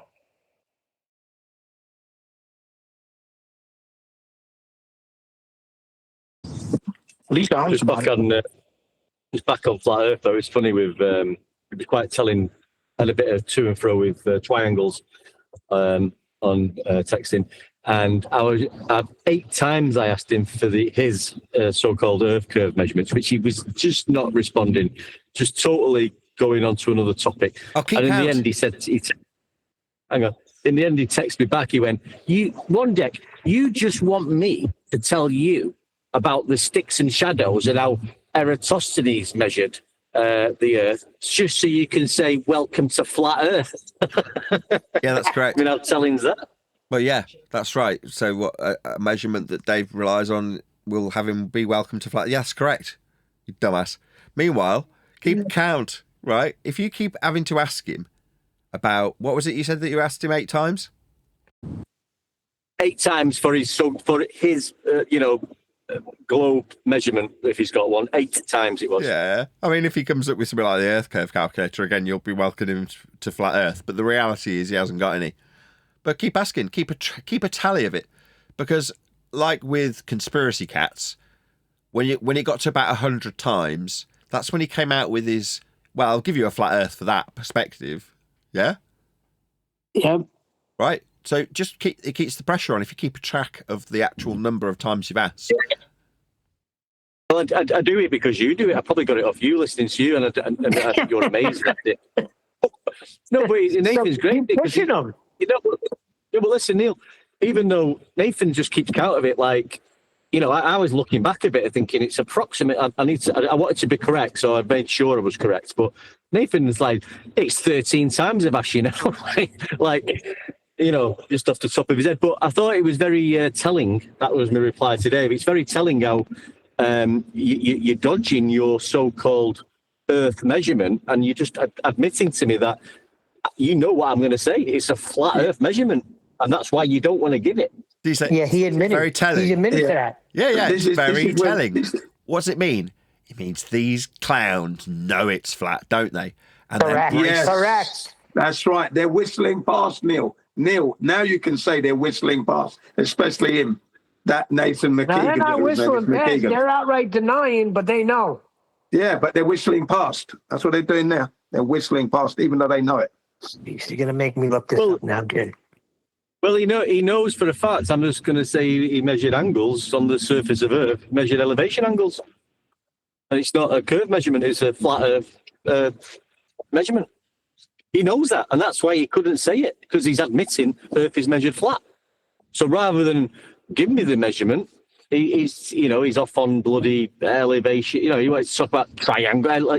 What they do, they just divert to other nonsense, trying to get you off the topic, but I kept pulling him back in. Yeah, he was trying to talk to you about the breakfast he didn't enjoy this morning. Yeah, it was like trying to get you on another, let's not talk about that one deck. Let's steer away from that. Because I know you're just going to tell me welcome to flat Earth once I say that. So I'm not going to do that. I want you to talk about this.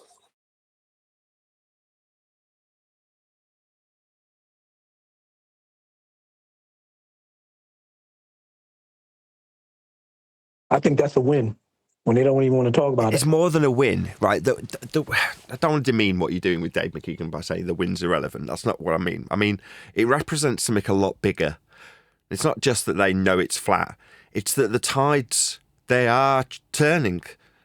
I mentioned this a month ago, maybe a bit longer, when one of my customers on eBay got in touch and subtly started talking about a flat Earth when they weren't a flurf, they were just a normie. That happened again. Somebody went back, referenced my videos because they wanted to buy a mic, found their way to my eBay store, asked me a couple of questions, bought something, and after the purchase was complete and they were happy that they'd be getting their product, they're like, I can't remember exactly what he said, but words to the effect of, I find it really amusing how people dislike you being a flat earther. I mean, who cares? And my response was, yeah, it's not that serious. Earth's measured flat, so what?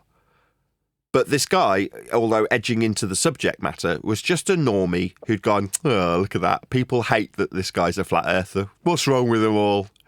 It's becoming normal. That's the point. Yeah. So, Jen, you know what, Jen? You are right. Now, it's wrong for us to say we whistle past it, but they're whistling past it because this is what it means.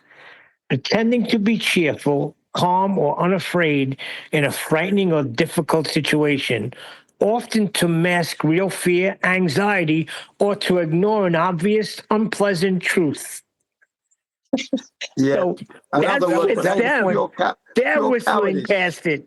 Yeah. That's the point. That's the point. What I was saying, Nathan. I was saying it's a win because when they want to evade answering the question or just change the subject or not want to get into it, that's the concession right there. Especially when they have a reputation of always being argumentative and going back and forth.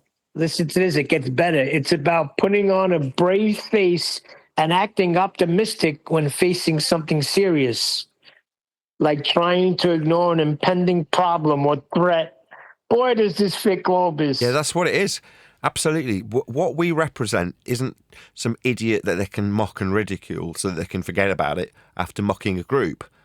There's a level of introspection on our opponent's side in the same pond as us. That's the Daves and the Simandans and the Professor Daves. Those people will be watching and will appreciate. It's not complicated, the Earth's measured flat, is it? But that represents for them something very different than it does from us. It represents the awful truth that they're wrong. And that is terrifying to them. Yeah, you've been saying that for years. That's why I thought this freaking definition fits perfect. So they're whistling right past the measurements because this is what it means to them.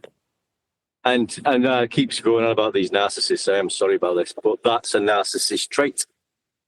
When something's highlighted to you and you've been exposed, it's the worst thing you can do to a narcissist.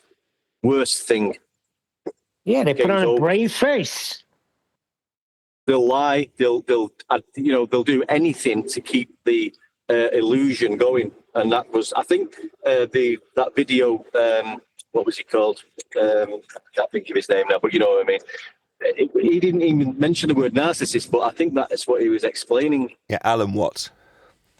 That's it. Yeah, because that's the behaviour of a narcissist, and the Globers have definitely got these traits where they can't confront these things. They're incapable of admitting they're wrong. Yeah, any empathy. They've got to be correct. They'll lie. They'll do anything to stay in control. It's all about their control. They'll do anything. Listen to this key meaning. Displaying confidence to hide nervousness or fear. Nathan, you've been saying this for years.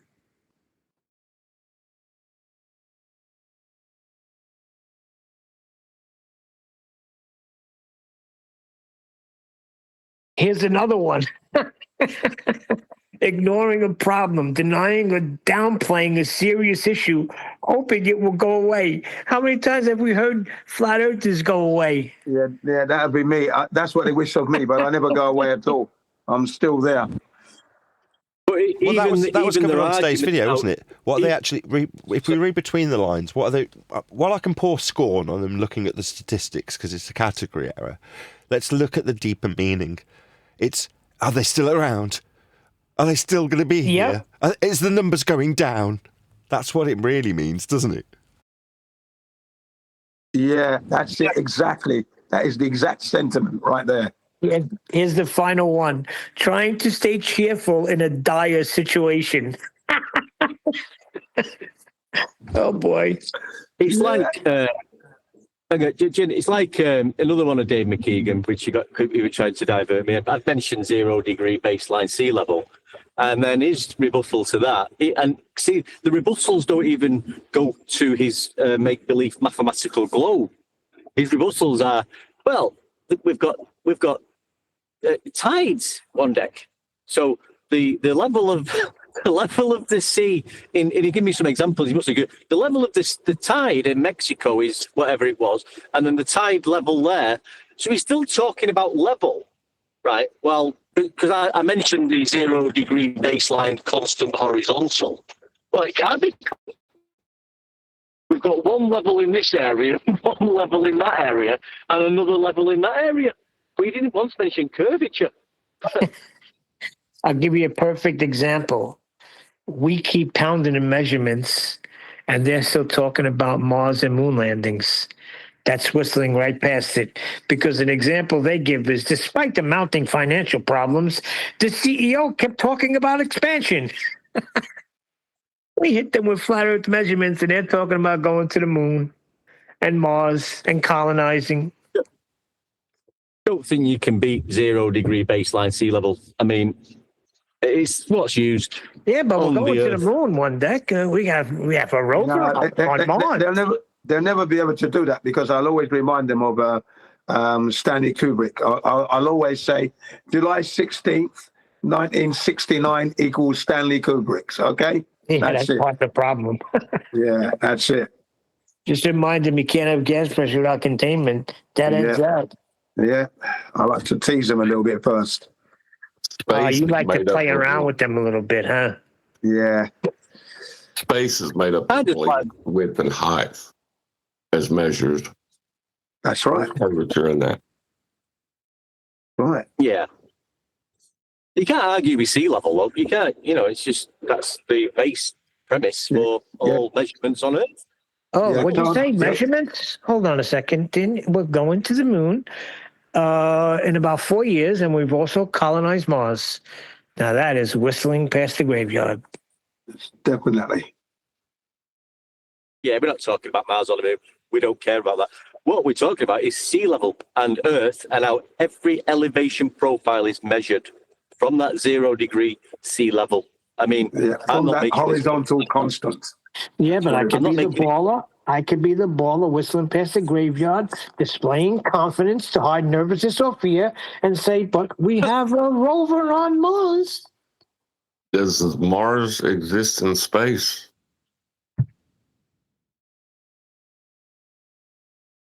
I said we have a rover on there. Does it exist in space? No, we don't care. Absolutely, Anyway. outer space. Length, width, and height. Did I tell you we're colonizing it? Yeah. So how did you, what do you think about sea level then, Paula? Yeah, and besides that, there's galaxies that the human eye just can't pick up. But if you look at the Lucifer telescope, there's galaxies beyond your imagination. You can't even count them. Earth-like galaxies. Yeah, well, Earth. Well, when you say Earth, how do we measure elevation profiles on Earth? Now you've brought it up. Yeah, and when we get there, the air's still going to be the same. Length, width, and height to get there, right? Because you're talking about space. Did you see the blueprints of the cities that they have planned? Length, width, and height are the blueprints, right? And they could start. No, they could start with 100 people, and then they colonize from there. Yes, John. What's the elevation profile of Mars? Not only Mars, Saturn is the next thing we're going to explore. No, we're not. Well, I'm whistling past it. I got a lot of confidence in what I'm saying. Do you know you can measure an elevation angle to Mars from the flat? No. And all those images are real. They're not CGI. They're real. There you go. There you go. That's it. You can see it from a telescope. I've seen them.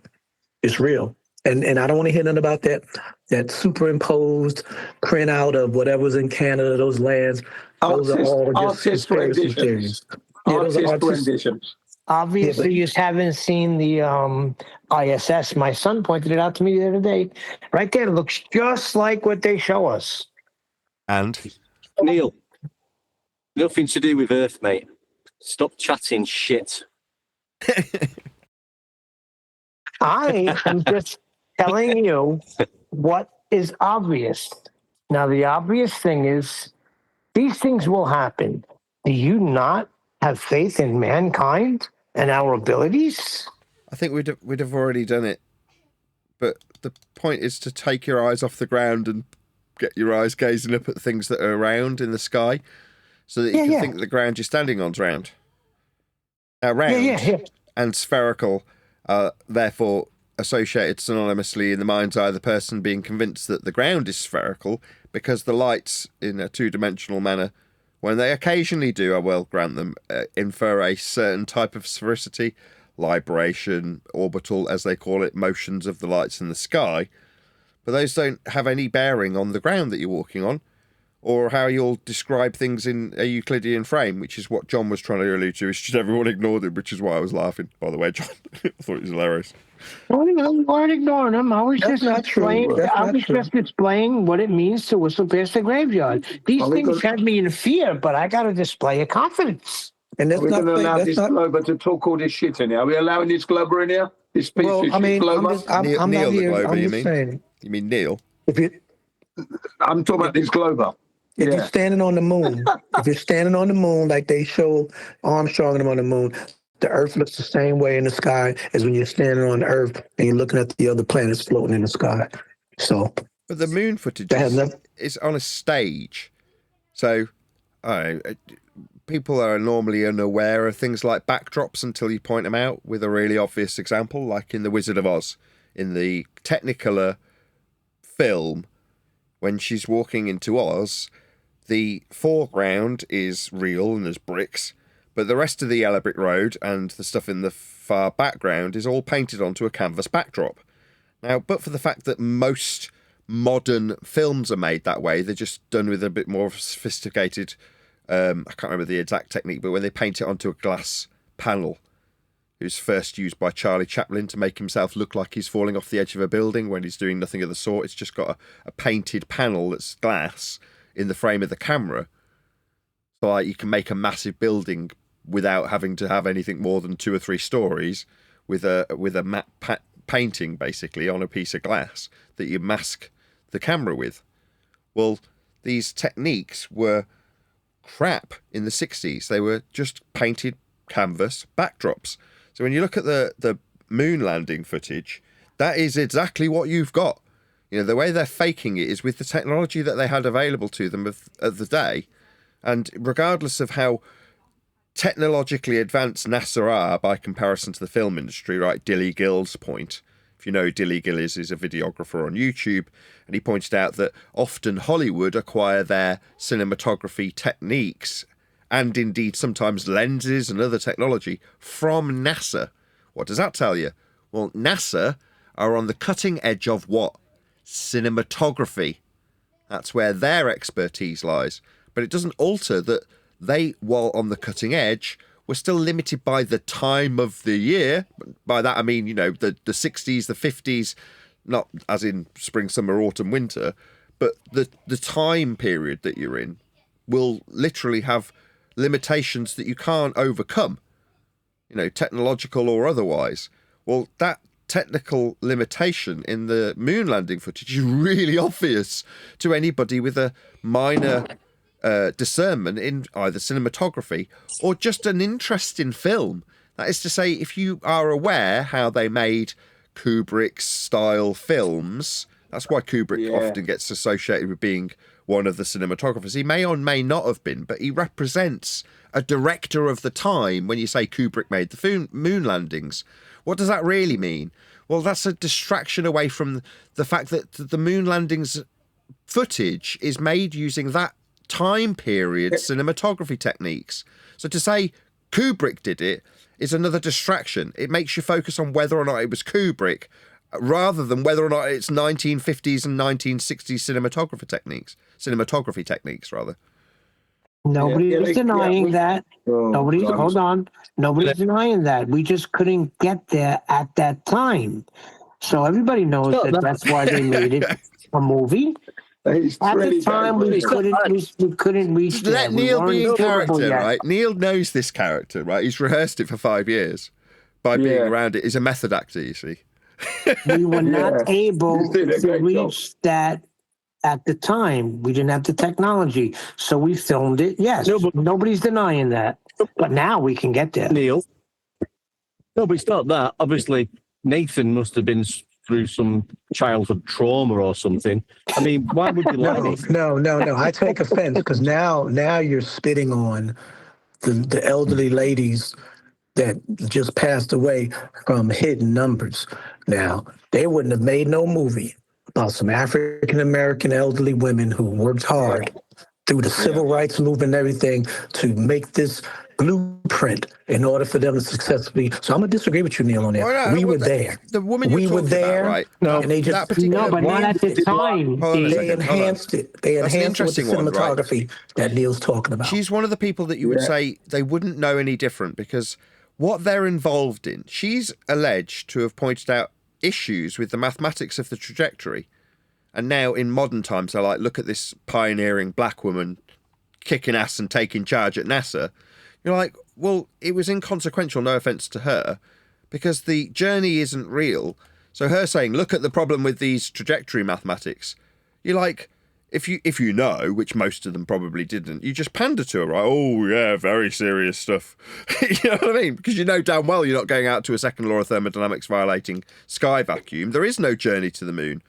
So you can pander to whatever you like.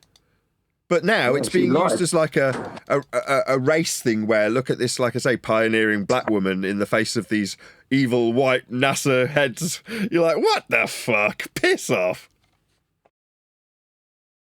Yeah, exactly, because they're trying to legitimize it by using that, and it's just a disgusting thing to do. Absolutely, yeah.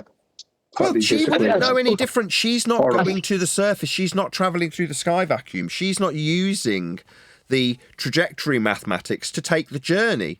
So highlighting issues in the mathematics, you're like, okay, well, what do you want? A pat on the back for spotting the maths? You're here on the ground. Where's the lie really taking place? She's not a liar. If she genuinely found issues with the trajectory mathematics, then good for her. But the real liars are the astronauts. They're the only ones you can point at. The Veach guy and all of the people who are alleged to be the first landers on the moon. They are liars. There's no other word to describe them. They know they didn't do what they said they did. That's a liar in no uncertain terms. Well, you know, being able to categorize any other person in NASA that way is unfair because she, I'm sure, was deadly serious about the problems that she perceived. And there's jokers out there that are like, it doesn't matter, they're not really going, so, you know, just pander to her. Well, that's bad because she probably had sleepless nights about the terrible tragedy that might befall people if the trajectories are wrong. Like, what, the trajectories of the journey to Narnia? If you know there's no real concern to have, then you know. She didn't, so she was probably, like I say, having sleepless nights, like our compadres on the other side of the flat earth pond when they worry about how many people are looking at the subject, are they going away, are the numbers going down? They're not the reason we've got the lie, and they aren't liars most of the time. When I say AsmonGold's telling the truth there, I mean, what I mean by that is he's actually appealing to an experience that he can verbalise in an efficient manner rather than talking shit. Now, that doesn't mean he's lying, it just means he's a shit talker. Right. So when we come with measurements, and it's obvious, I mean, nobody can deny it.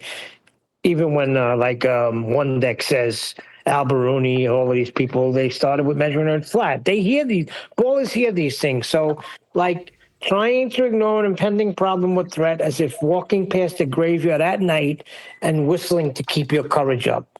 So basically, everything that they say after we demonstrate measurements, this is what they are doing. You can't get around it. Yeah, the graveyard is something that was... There was no dead globe. They've tried to create an apparition from nothing. So there was no body to have a corpse for. Metaphorically speaking, if we're going to talk in metaphors. Right, but when somebody whistles past the graveyard, they're trying to have a courage walking past it at night. Yeah, it's still, I'm not saying you it got doesn't this apply. phony courage. It absolutely is applicable to all of the people that you're associating it with. You're saying, well, when Dave ignores the flat Earth measurements because he says, oh, you just want to welcome me to flat Earth. You're like, yeah, that's whistling past the graveyard. What you mean is, you know it's flat then, but you just don't want to say it because if I don't say it, it doesn't make it true. Yes, exactly. Yeah. But like I said, I was going to say something and I bloody forgot. Never mind. That is quite immature of Quangles. Yeah, that's right. That's right. No, that was exactly. it. I was going to get to the point, like skipping past the angle, whistling past the graveyard. I'm finding now, with the example I've given and Nathan's given, they're actually now they've got no qualm about saying, well, yeah, we are using the horizontal and level, but that doesn't mean so. They slowly. There's a change. Sneaking it in. They're sneaking towards it slowly but surely. Sneaking towards it. Yeah, I mean, it said to me just because it is a sextant and it's measuring elevation angles from sea level, or we're using a Lite or surveyors, sea level. Using. Yeah, sorry, mean sea level.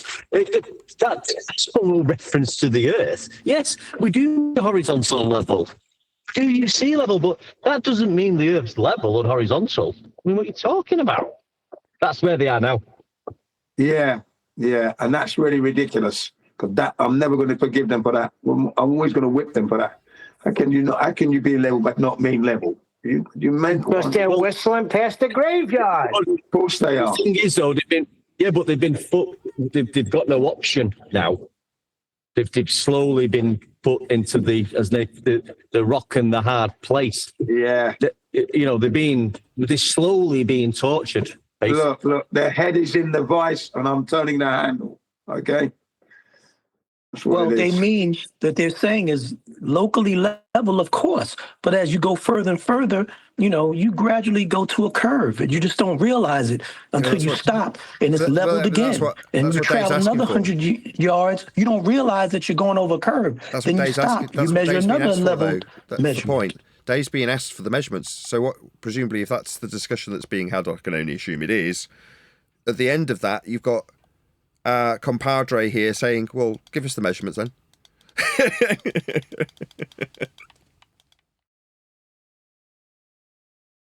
Yeah. And then I'll answer geodetic surveying. Surveying? Yeah.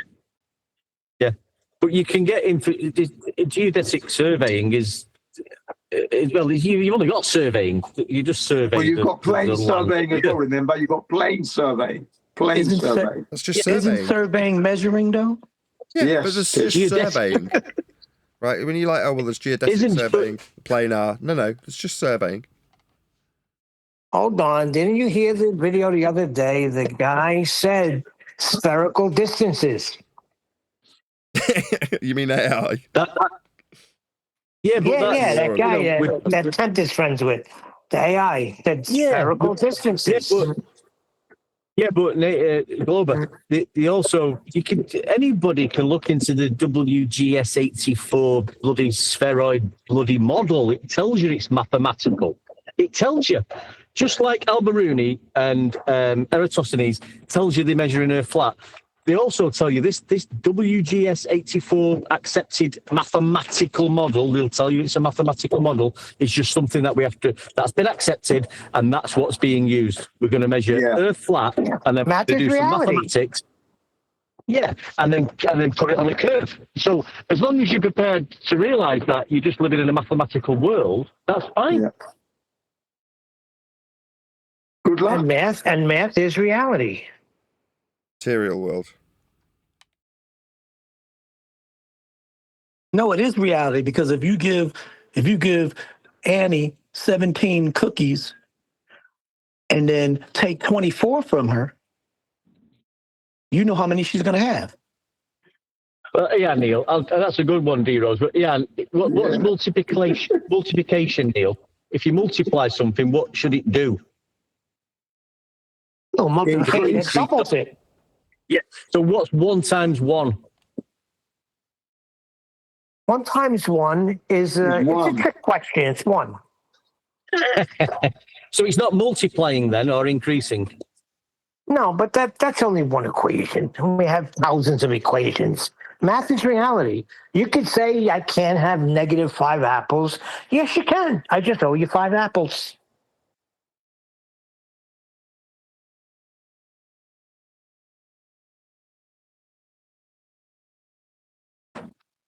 Yeah, but we're all at good points for this now. But it's important we just stick with the measurements like we are doing, not drift off into cuckoo land. Exactly. Because that's where they want to drag you into cuckoo land. You don't want to go there. They want to say that black lady's maths got them to the moon, and that lady's getting the awards for it. But no, there's no denying.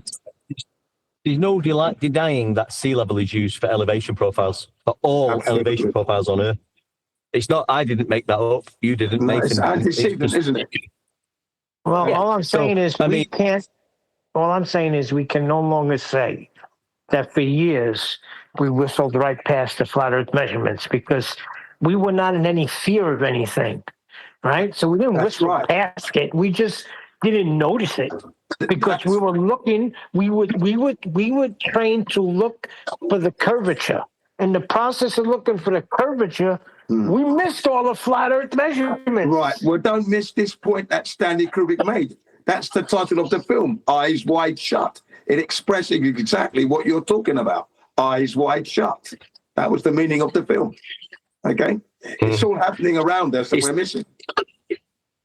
It's like what Senf was saying, and we've all said it. I mean, I've given my. I didn't know the Earth was flat when I first believed the Earth was flat. I didn't know that. I just something within me said, I'm not living on a globe. I knew it was flat. So I knew it was flat when I found out. Yeah. It didn't take long.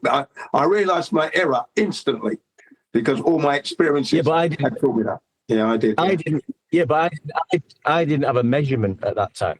I was thinking about constellations never changing in the sky for thousands or hundreds, thousands of years, and that's where I was. And the sun is definitely moving. I can see that. So I had no measurements, but something deep down in my heart told me, you know this. So then I had to pursue the truth. Something inside so strong, and there was a. I had to pursue the truth. And then I found truth. I found the measurement now. You know what I mean? Found the measurement. Yeah, I didn't know where it was flat until the measurements. That's when we actually knew it was flat. Yeah, I had a whole bunch of experiences all through my life, and that's why I came to that conclusion at an instant. I have a question. All I need is a yes or no. I don't need any, elaborative answer to go on. Just yes or no. Well, I'll decide that. Can you or can you not measure something spherical? You can measure something. Thank you. That's all I want to know. Yeah. What's that have to do with what we're talking about, though? Measuring an object on the surface of Earth is different than measuring the surface of Earth. So we can't agree when we talk about this subject. But you can measure something. You can measure the circumference of something, yeah? Yeah, of course you can. And you're going to need a horizontal baseline and a very horizontal table. Well, then why can't they measure the sphericity of the Earth? If they can measure something spherical, the circumference. Hold on, we do. Because it's not. Hang on, no, because it's not spherical. Otherwise, there would have been a method to measure the sphericity of it. No, we do measure it, and it's not spherical. It's flat. Right. Yeah. We would measure curvature if it was a sphere. We don't. Exactly. Correct. There'd be curvature measuring tools. There'd be curving measuring tools. You wouldn't be using a elevation angle measuring tool, or because that would be ridiculous, wouldn't it? There'd be You're not listening to D. Rose. This is what people are saying. They can measure a basketball. That's measuring spherical. Exactly. I can measure ping pong, basketball. Yeah, but what John just said, you can measure an object, the sphericity of an object, but you cannot measure the Earth spherical. You only measure it flat. But did they explain how they measure it, Neil? Eratosthenes measured elevation angles. No, but that's flat. Yeah, You're making my point. And then he did some mathematics, like John did in his kitchen. Math is the one. Did that make my kitchen a sphere? Negative. Only in the math. Not even in the math. No, I improperly applied mathematical formula. I did it wrong. I didn't do math. I done a perversion of mathematics. Pseudo math. Listen, what John is saying. We have to get this out there. This is exactly correct what Refracted is saying. Say it again, John. Well, when we know better, just look them in the eye and say, we're going to do it anyway.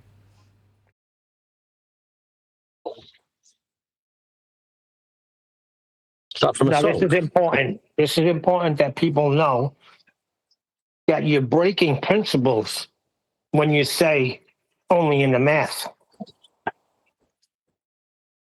Yeah, it's not mathematics what you're doing. What you're doing is a perversion of mathematics.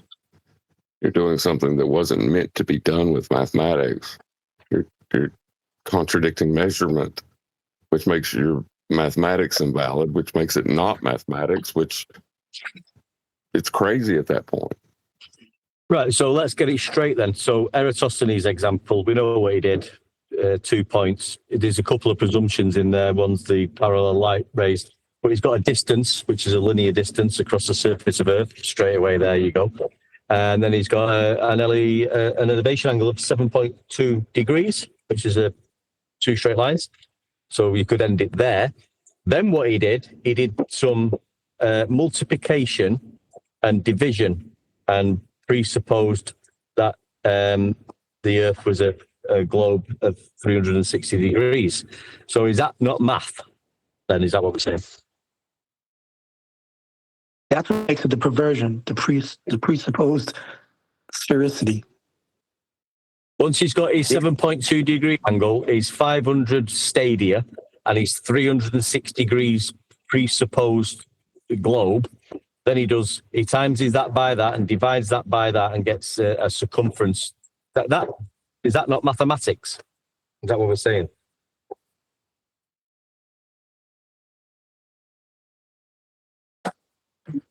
No, he's answering you. He used planar measurements to create the circumference of a sphere. You can't do that. You can't measure a 2x4 and tell you how spherical that 2x4 is. Correct. Yep, I'm with you. I know that. Fully aware of that. But the 500 stadia is you've got number 500, you've got number 7.2, and you've got number 360. And now you're going to do some multiplication and division. Is that not maths? Yes. But John's saying that if you take the stadia as a unit value, then that's flat. You can't violate that. I agree. Yep. No, you can't violate that. That's what I said in the beginning. It's over as soon as you mention that linear distance. It's over as soon as you mention the 7.2 degree angle. Yeah. Yep. There's no need for any conversion. Exactly, D. Rose. No need for a conversion. Yeah, that's correct. I like that. There's no need for the conversion because you've already measured it. We have a try. Conversion, try. Forget it. No, I have no desire to try. That was a little bit of a rugby terminology there. Look.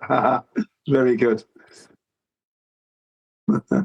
I remember when I first got into this subject, I thought there was contradicting measurements. I thought there was the planar measurements and the measurements of curvature. And because of that ambiguity that was formed, people built upon that and come up with the concept of a globe. Right, but there's just measurements, right? Right. Yeah. It's a bit like we were saying earlier with surveying. It's like, what do you mean planar surveying? It's just surveying. It's the same. It doesn't matter what you're describing after the fact. What you're doing, measuring, is just measuring. It's just surveying. Yeah. It's not like a particular type, that the only reason for that to have a terminology existing is to do what John's just described, create an ambiguity. Like there's a different type of surveying. No, there's just surveying. Right. So when Jem says geodetic surveying, there is no such animal. It's just surveying, which is measuring, and we measure Earth flat. That's right. That's all that's going on. Yeah, it's all been a lie all along to keep everyone thinking they're on a globe by doing that. You see, that's what they do when they lie. So in Jem's mind, then, I mean, I've not spoken to the guy, but when them words come out of his mouth as his like safety net, oh well, geodetic surveying. What is going through his mind at that point that is being measured? What curvature is being measured, and how? What do you think he means by that? Something inside. He thinks they're measuring a globe. Ooh. There must be something in his mind that he thinks he's got some sort of backup to that. Yeah, well, like hold on. So it's obviously right, like Nathan said, global positioning. It's not GP is not global positioning. It's geographical positioning. So geodetic surveying, same thing. Globe, therefore glob.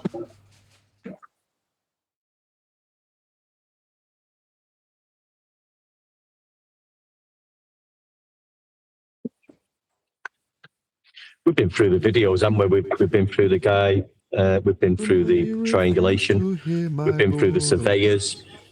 We even went through the GPS, and now that's in a 2D Cartesian coordinate system. Correct. If everybody would just seriously look into the measurements and how we measure, there would not be a globe on Earth. Just because you're measuring angles, Neil, doesn't mean it's curved. Right, just right there. People would realize you can't have an angle on a sphere. Yeah, just So, because like I you're said- measuring angles from a flat Earth doesn't mean the Earth's flat. Yeah, if they would seriously look into measurements, there would not be a globe. Yeah. You just Rock in need a a hard point place. to measure from, right? Yeah, just did a point. Sea level's a point. It's not level. It's a point from the centre of the globe. No, points It's aren't just a levels. point. To be level anything, you can have more than one point to describe it as level. Oh, it's just a point. Well, then it's not a level, because you can't describe level or any planar aspect from a single point. You know, just for a line, you need two of them joining.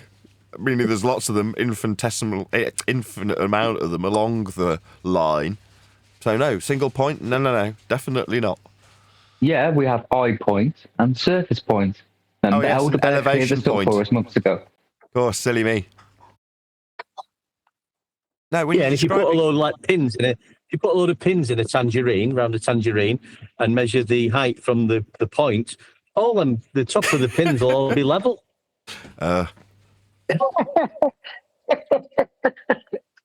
Oh, shoot. Stop chatting shit one day. Or was it how you could? I can't remember. Did you hear the way he reprimanded me? Stop chatting shit, Neil. Well, you want to be a baller, expect to be talked to like one. What do you want? That's how I'll end up talking. I mean, I'll just give you a bit of leeway, but that's how I would be talking to him. Stop talking shite. The thing is, when Neil You know what does you're that, talking about. when Neil behaves that way, right, number one, I'm absolutely not joking when I say he's done it as a method actor, right? He's been around these people so much that you can emulate them perfectly. So when he has these responses, well, we couldn't go to the moon back then. I mean, they had to fake it in the 60s. Doesn't mean we can't go, they like, cope. That's all you want to say to them. But Neil's mirroring that, right, in a parody format. Now imagine the person who is that person listening to Neil do that, right? How would that feel? How would that taste? Yeah, the original was Arwen, wasn't it, with Bowie? Yeah, you got it. Arwen used to do it. Exactly. How did that I'm going to taste? stop doing it. Right, no, you do it perfectly, right? You're emulating them. Don't get like that. When you do that, Neil, you're holding a mirror up to them. And that mirror, nobody likes what they see. Now, we did this 3 weeks ago, and I'm talking about monsters in the closet, But I know them. That's the same principle, right? Looking in a mirror, seeing the monsters in your closet.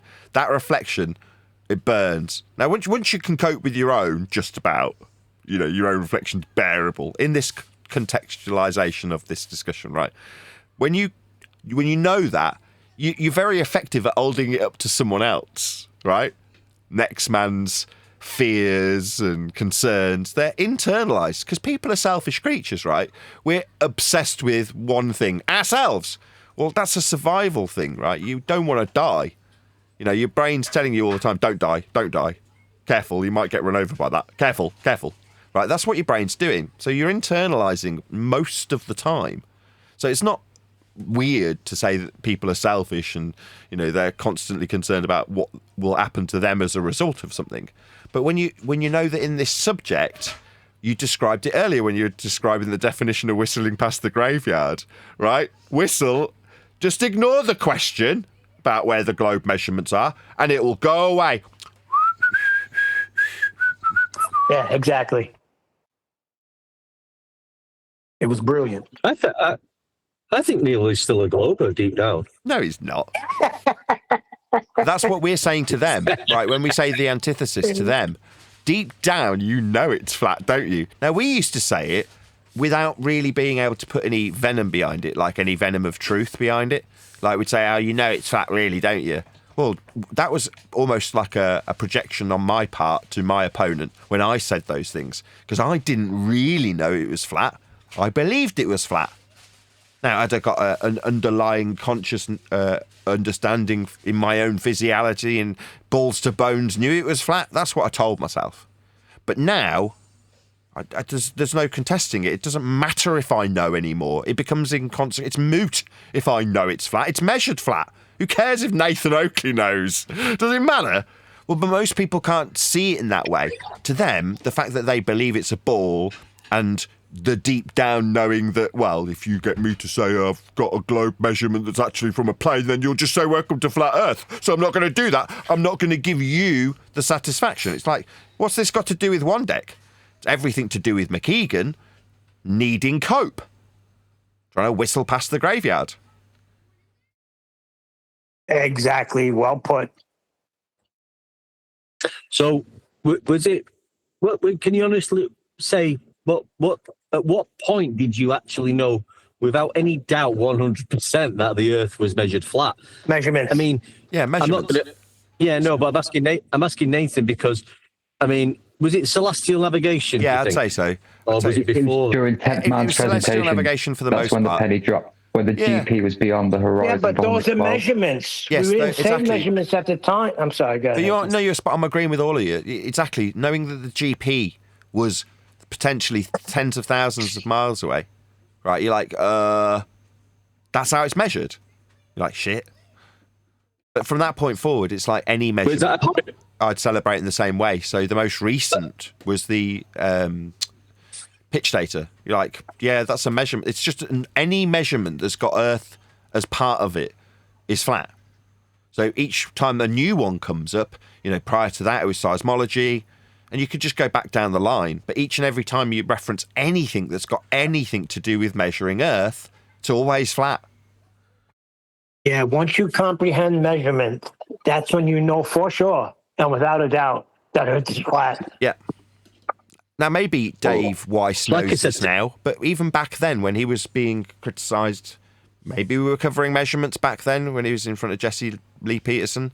Maybe we were covering it, maybe we weren't. I'm sure we'd covered celestial navigation by then, but my point is, Dave being a bit behind the curve in this regard is forgivable and understandable when he, in all honesty, couldn't say, I know for sure and without a doubt Earth is flat, because he didn't have that concrete empiricism that we have in the measurements behind him, which has left him woefully looking ignorant when he's challenged by Jesse Lee Peterson. Now he's got his excuses lined up. Well, his excuse was the next question was going to be about the topology of the land moving up and down, therefore not flat, and I didn't have an answer for that. And you're like, well, we would. The reference would have been horizontal. Describe how deviating it was from the horizontal plane of reference at sea level, which is also measured flat. In other words, we'd have just barraged the questioner with examples where, if it was to be the case that Dave said, yes, I know for sure and without a doubt it's flat, Well, what about the hills and valleys? Well, how about their height being referenced to sea level in all of the measurements that were ever made of them ever? You need a flat plane, you need a sea level, you need an average measurement of the planar surface as an average to describe how high or low the hills and valleys actually are. In other words, in your face, dickhead, Earth's measured flat. Right, well, but we said that. We said if he would have been hanging around us, then he would have known. He would have known about the measurements, and he would have known how to answer that question very easily. Yeah, Dave picked his friends badly. Dave picked his friends badly. He had Jaron and Whitsitt on his boat with these huge piles of flat Earth money that he seems to be managing to make from the subject while I struggle. Well, more power to him. He's obviously better at doing that than I am, earning money. But in terms of his friends that he picked badly. He picked a bullshitter Whitsitt who goes on about Ethereum nonsense and describes how Earth is or isn't turning, answering a non-positive claim that we shouldn't have to be addressing. It's like, their burden is to prove we spin. I don't have a burden in this. Why is it incumbent on Whitsitt to start talking about how Earth isn't spinning? It's sad. Crappy company. And his other bud, Jaron, well, need I say more? The Jesuit turncoat, bouncing off the ball onto a flat plane to talk about how NASA are faking stuff endlessly, and then bouncing back on it because of an experiment after calling me a science scammer. Like, that's the company you keep. Well, you know, if he would have kept the proper company, I think he would have made more money. Maybe. I mean, it's not all about money. I mean, I realise Dave's Jewish, but let's not harbour that stereotype too much.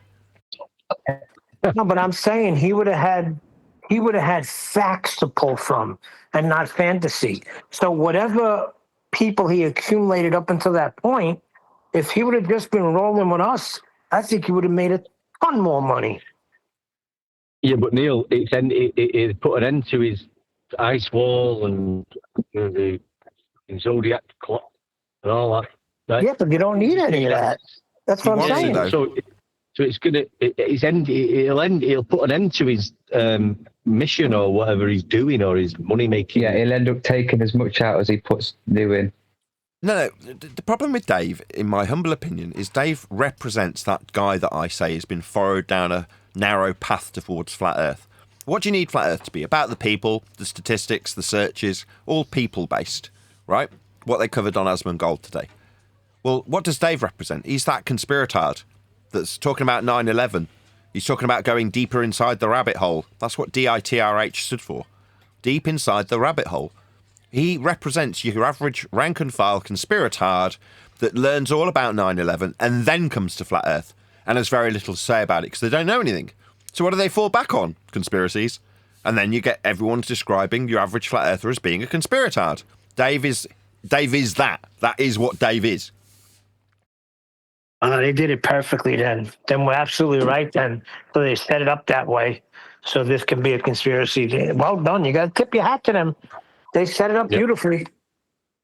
Yeah, he's part of it, definitely. I mean, he can't just, if he spoke to Nathan, he must listen to the show, or, well, you've got evidence of that, I think. He must know what we're talking about here. Not just us, the surveyors, people who are, measuring elevation profiles from sea level. I mean, once you get to that, the basics of it, it's just basic. There's no complication to it at all. Earth's measured flat. Yeah, and you'd think our representative over there, Angels of Voice, would be telling them, but the last video we saw them together, clearly not. You would think, right? Angels of Voice. Well, why not?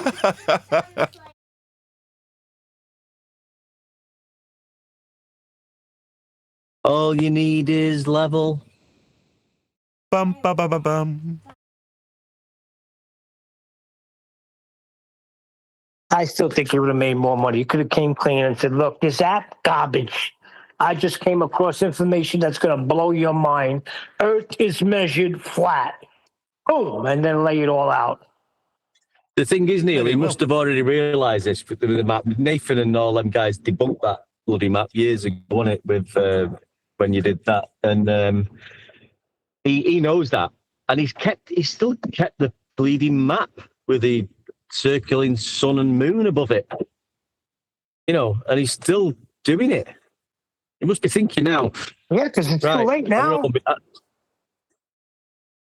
He's living a lie then. Yeah, it's way too late now. He would have got right on board when Nathan confronted him. He could have freaking, I'm telling you, what's the best policy? Honesty. He could have honestly said, throw that freaking Zodiac shit in the garbage. Look what I got right now. And start breaking down measurements from beginning to end. Everything we do, celestial navigation, flight, pitch data, surveying, everything. Yeah. His fans would have been there, and they would have been freaking right on board with him. Yeah, but I said it the other week. He must know, because why did he promote his 3 Bitcoin to Nathan and the panel at the time? Because he knew. Yeah, but hold on. That Bitcoin was protected way before we had measurements. Nathan was just a master at beating these globers. Yeah, so he knows that. So he knows Nathan and the crew at the time was the masters of beating the globers. So he must still realize and know that. No, that's what Nathan's saying. The friends he chose led him the wrong way. He chose Witsit and Jaron instead of getting on board with us. We don't know who these people are. He might have just been seed planted from day one anyway, and we're all thinking, well, Dave's gone. He might be just part of that crap anyway. That's true. We don't know who anybody is. I'll agree with you on that. That's my point. It doesn't mean he's nefarious or paid shill. What it means is he's a conspiracy guy. So you ask Dave about Sandy Hook or 9/11. He knows it inside out and back to front. I'm not going to in any way pour scorn on that. It's just not flat Earth. Now, if you can have people who are au fait in a specific conspiracy come to this subject, this is Neil's point, right? All roads from conspiracy lead to flat Earth. Well, they do, but Dave just typifies that. So as a thing, he wants flat Earth to be a conspiracy. Yeah, and for me, when he said measurement on that one interview where they asked him if they knew for sure that if Earth was flat, and he said it could be a bigger ball. Before that, he said in a very meek voice, well, it's measured that way. So meek and pathetic. Because he didn't know for sure and without a doubt. The host didn't hear it. Sorry. Yeah, he didn't have the confidence to know that was true. So he didn't know for sure and without a doubt. Jesse's phraseology was perfect. Yeah. At the point, he would be drilling home about sea level, elevation angles, the 0 degree baseline, everything we took. He would have just drilled straight into that and said, yes, this is how Earth's measured. And I'm telling you how it's measured. And you cannot dispute this. It's level. It's 0 degree baseline. Every elevation profile on Earth, this is how it's measured. And there's no doubt about it. I mean, you've got to go in with some you'd be confident about this. Right, but what does Dave goes in with confidence. So Jesse Lee Peterson would have said, what about hills and valleys and mountains? Yeah, so what? We'd have said reference to a flat plane, sea level. Thank you. The point is with Jesse Lee Peterson addressing Dave, Dave wants to get to his crescendo, which is who's they? A hiding God. That's Dave's crescendo. Yeah. Yeah, I never got that hiding God thing, to be honest. I never got that. I mean, I've never been into it really from a Bible perspective. No disrespect to the Bible, Neil, or anybody in it. Not that, but I never try and bring that into it. I have done in the past, but it's purely measurements now. I mean, that's all it can be. Can't be anything else but a measurement. I call that not hiding God, contradicting God, maybe, because the whole heliocentric nonsense that we deal with daily is a total contradiction of Genesis. When you read Genesis, how it's made, everything in Genesis, heliocentric has it opposite. So I'd say it's a contradiction of God, but I don't consider it a hiding God. I mean, that's why I don't get into it, because at the end of the day, everybody on this earth uses sea level for the baseline measurement of everything. And it's level. There's no getting away from it. It's a fact. Yeah, and if you read Job 38, you read Habakkuk, you read a lot of different Psalms, they all talk about how the line has gone out through all the earth, how he measured the earth. Right there in the Bible. Talks about measurements. If nobody watched Fisherman in the Box from Saturday, watch his video from Saturday.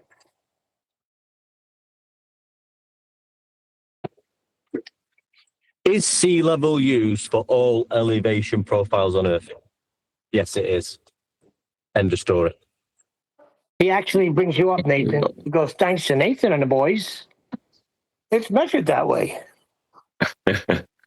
Well, when the Black Swan come out, it destroyed the idea that there was another measurement for me. And I couldn't articulate that to other people, why it was so relevant to me. I can now. But I mean, people really don't care. They're just understanding. I'm not against the Black Swan in any way because of the QE and the book situation, but because I've developed myself and what we're talking about, I could talk to somebody about the Black Swan and about the distance to the horizon, which has never been defined as a physical location. I could do that, but then I think to myself, why am I getting myself into a conversation about something that isn't measurable and it's just an apparent? Well, the Black Swan gives a distance, doesn't it, to the apparent horizon, which is fine. It helps them see that linear distance and where the curvature is not there. It's all flat, major flat. Yeah, well, yes, that's true. Hold on, before we all whistle past what John said. John's trying to point out that there's an ambiguity in terms of there being two different types of measurement, like a global measurement and a flat measurement. Well, there isn't. Yeah. It's just measurement. And he's saying that the Black Swan highlighted that for him. Yeah. Yeah, we got that. Yeah. Yeah. Yeah. I think what I was saying was the Black Swan at the time was great, but like was a bloody stupid science guy. Well, it only debunks the radius. It gives you a different radius. So it's nothing to do with it's not a measurement, but it is in a way because you've got a distance to the rings, which is a linear distance across sea level. But the moment you start arguing the horizon should be, you're in a category area there, I think, because distance to the horizon, because it's never been defined, it's not a physical location. What is the horizon? You're breaking up a little bit one day. Where boats disappear, mate. Yeah, but the horizon is not physical, not tangible. You can't get there. So how could there be a measurement to it? That's his point. It's not. That's my point. I understand. Yeah. So at the time, yeah, we jumped on it. It was great, and it probably served a purpose at the time. But now, unless you're trying to explain to somebody, all you need to know is that we've got sea level. It's level. And Earth is measured from a level 0 degree baseline. Why go into an argument about the location of something called the horizon, which isn't a physical location? You're going into a fantasy land. Okay, so the difference is you're demonstrating that Earth is flat, and the other thing is debunking the globe. Yeah, that's right. And the horizon is always shifting. That's another phenomenon, isn't it? No, it's debunking a radius value. That's what the Black Swan does. Because there is no globe. But people think there's a globe. So the Black Swan debunks it. Yeah. Yeah, it's debunking the radius of 3959. Which is debunking the globe. If it's debunking the radius, it's debunking the globe. That's it. That's what's going on. No, it's debunking the radius value. Of the globe, isn't it? Of the supposed globe, because we're seeing beyond what the curvature should. What the geometrical horizon of a globe of the specification we're given. We're seeing well beyond that. Well beyond that. It's not. Goodbye, it's globe. not flat Earth. It's not flat Earth proof. Well, it's not curving. That's what I said. It's not It's flat linear. Earth proof. That debunks the globe. What you described is flat Earth proof. Well, you can extract like anything that's got measurements in it, a flat Earth prerequisite measurements. Yeah, now we can. Yeah, that's right. It's measurement of flat Earth. I use it as that. So regardless that there is no physical horizon to measure a distance to, measurement of distance is flat and linear. Thank you. That's exactly it. And that's what I use it for. Measurement of distance. And that's debunking the globe. But no, that's subtly one deck is trying to undermine the Black Swan because he's saying, what does it do? Well, the original question is, if Earth is a sphere with a radius of 3959 miles, then... So your if statement is the bit that you're debunking in the logical consistency. Well, the if statement is that Earth's got a certain radius, spherically. Yeah, that's my point. The original, that original statement of how we would present that if the Earth was a globe with a radius of 395. Yeah, it's okay. I agree now. Yeah, we can use the distance to the rigs. It's a linear distance. That's a different. That wasn't the case then. It isn't. You can turn it that now, but we didn't then. For me, I did So we both did a- then. Back then, I did both. I used it as both back then. I used it as a globe killer, as in the curvature, and also it's flat Earth proof because of that distance. All that flat Earth, all that water, it's level. There's no curvature there.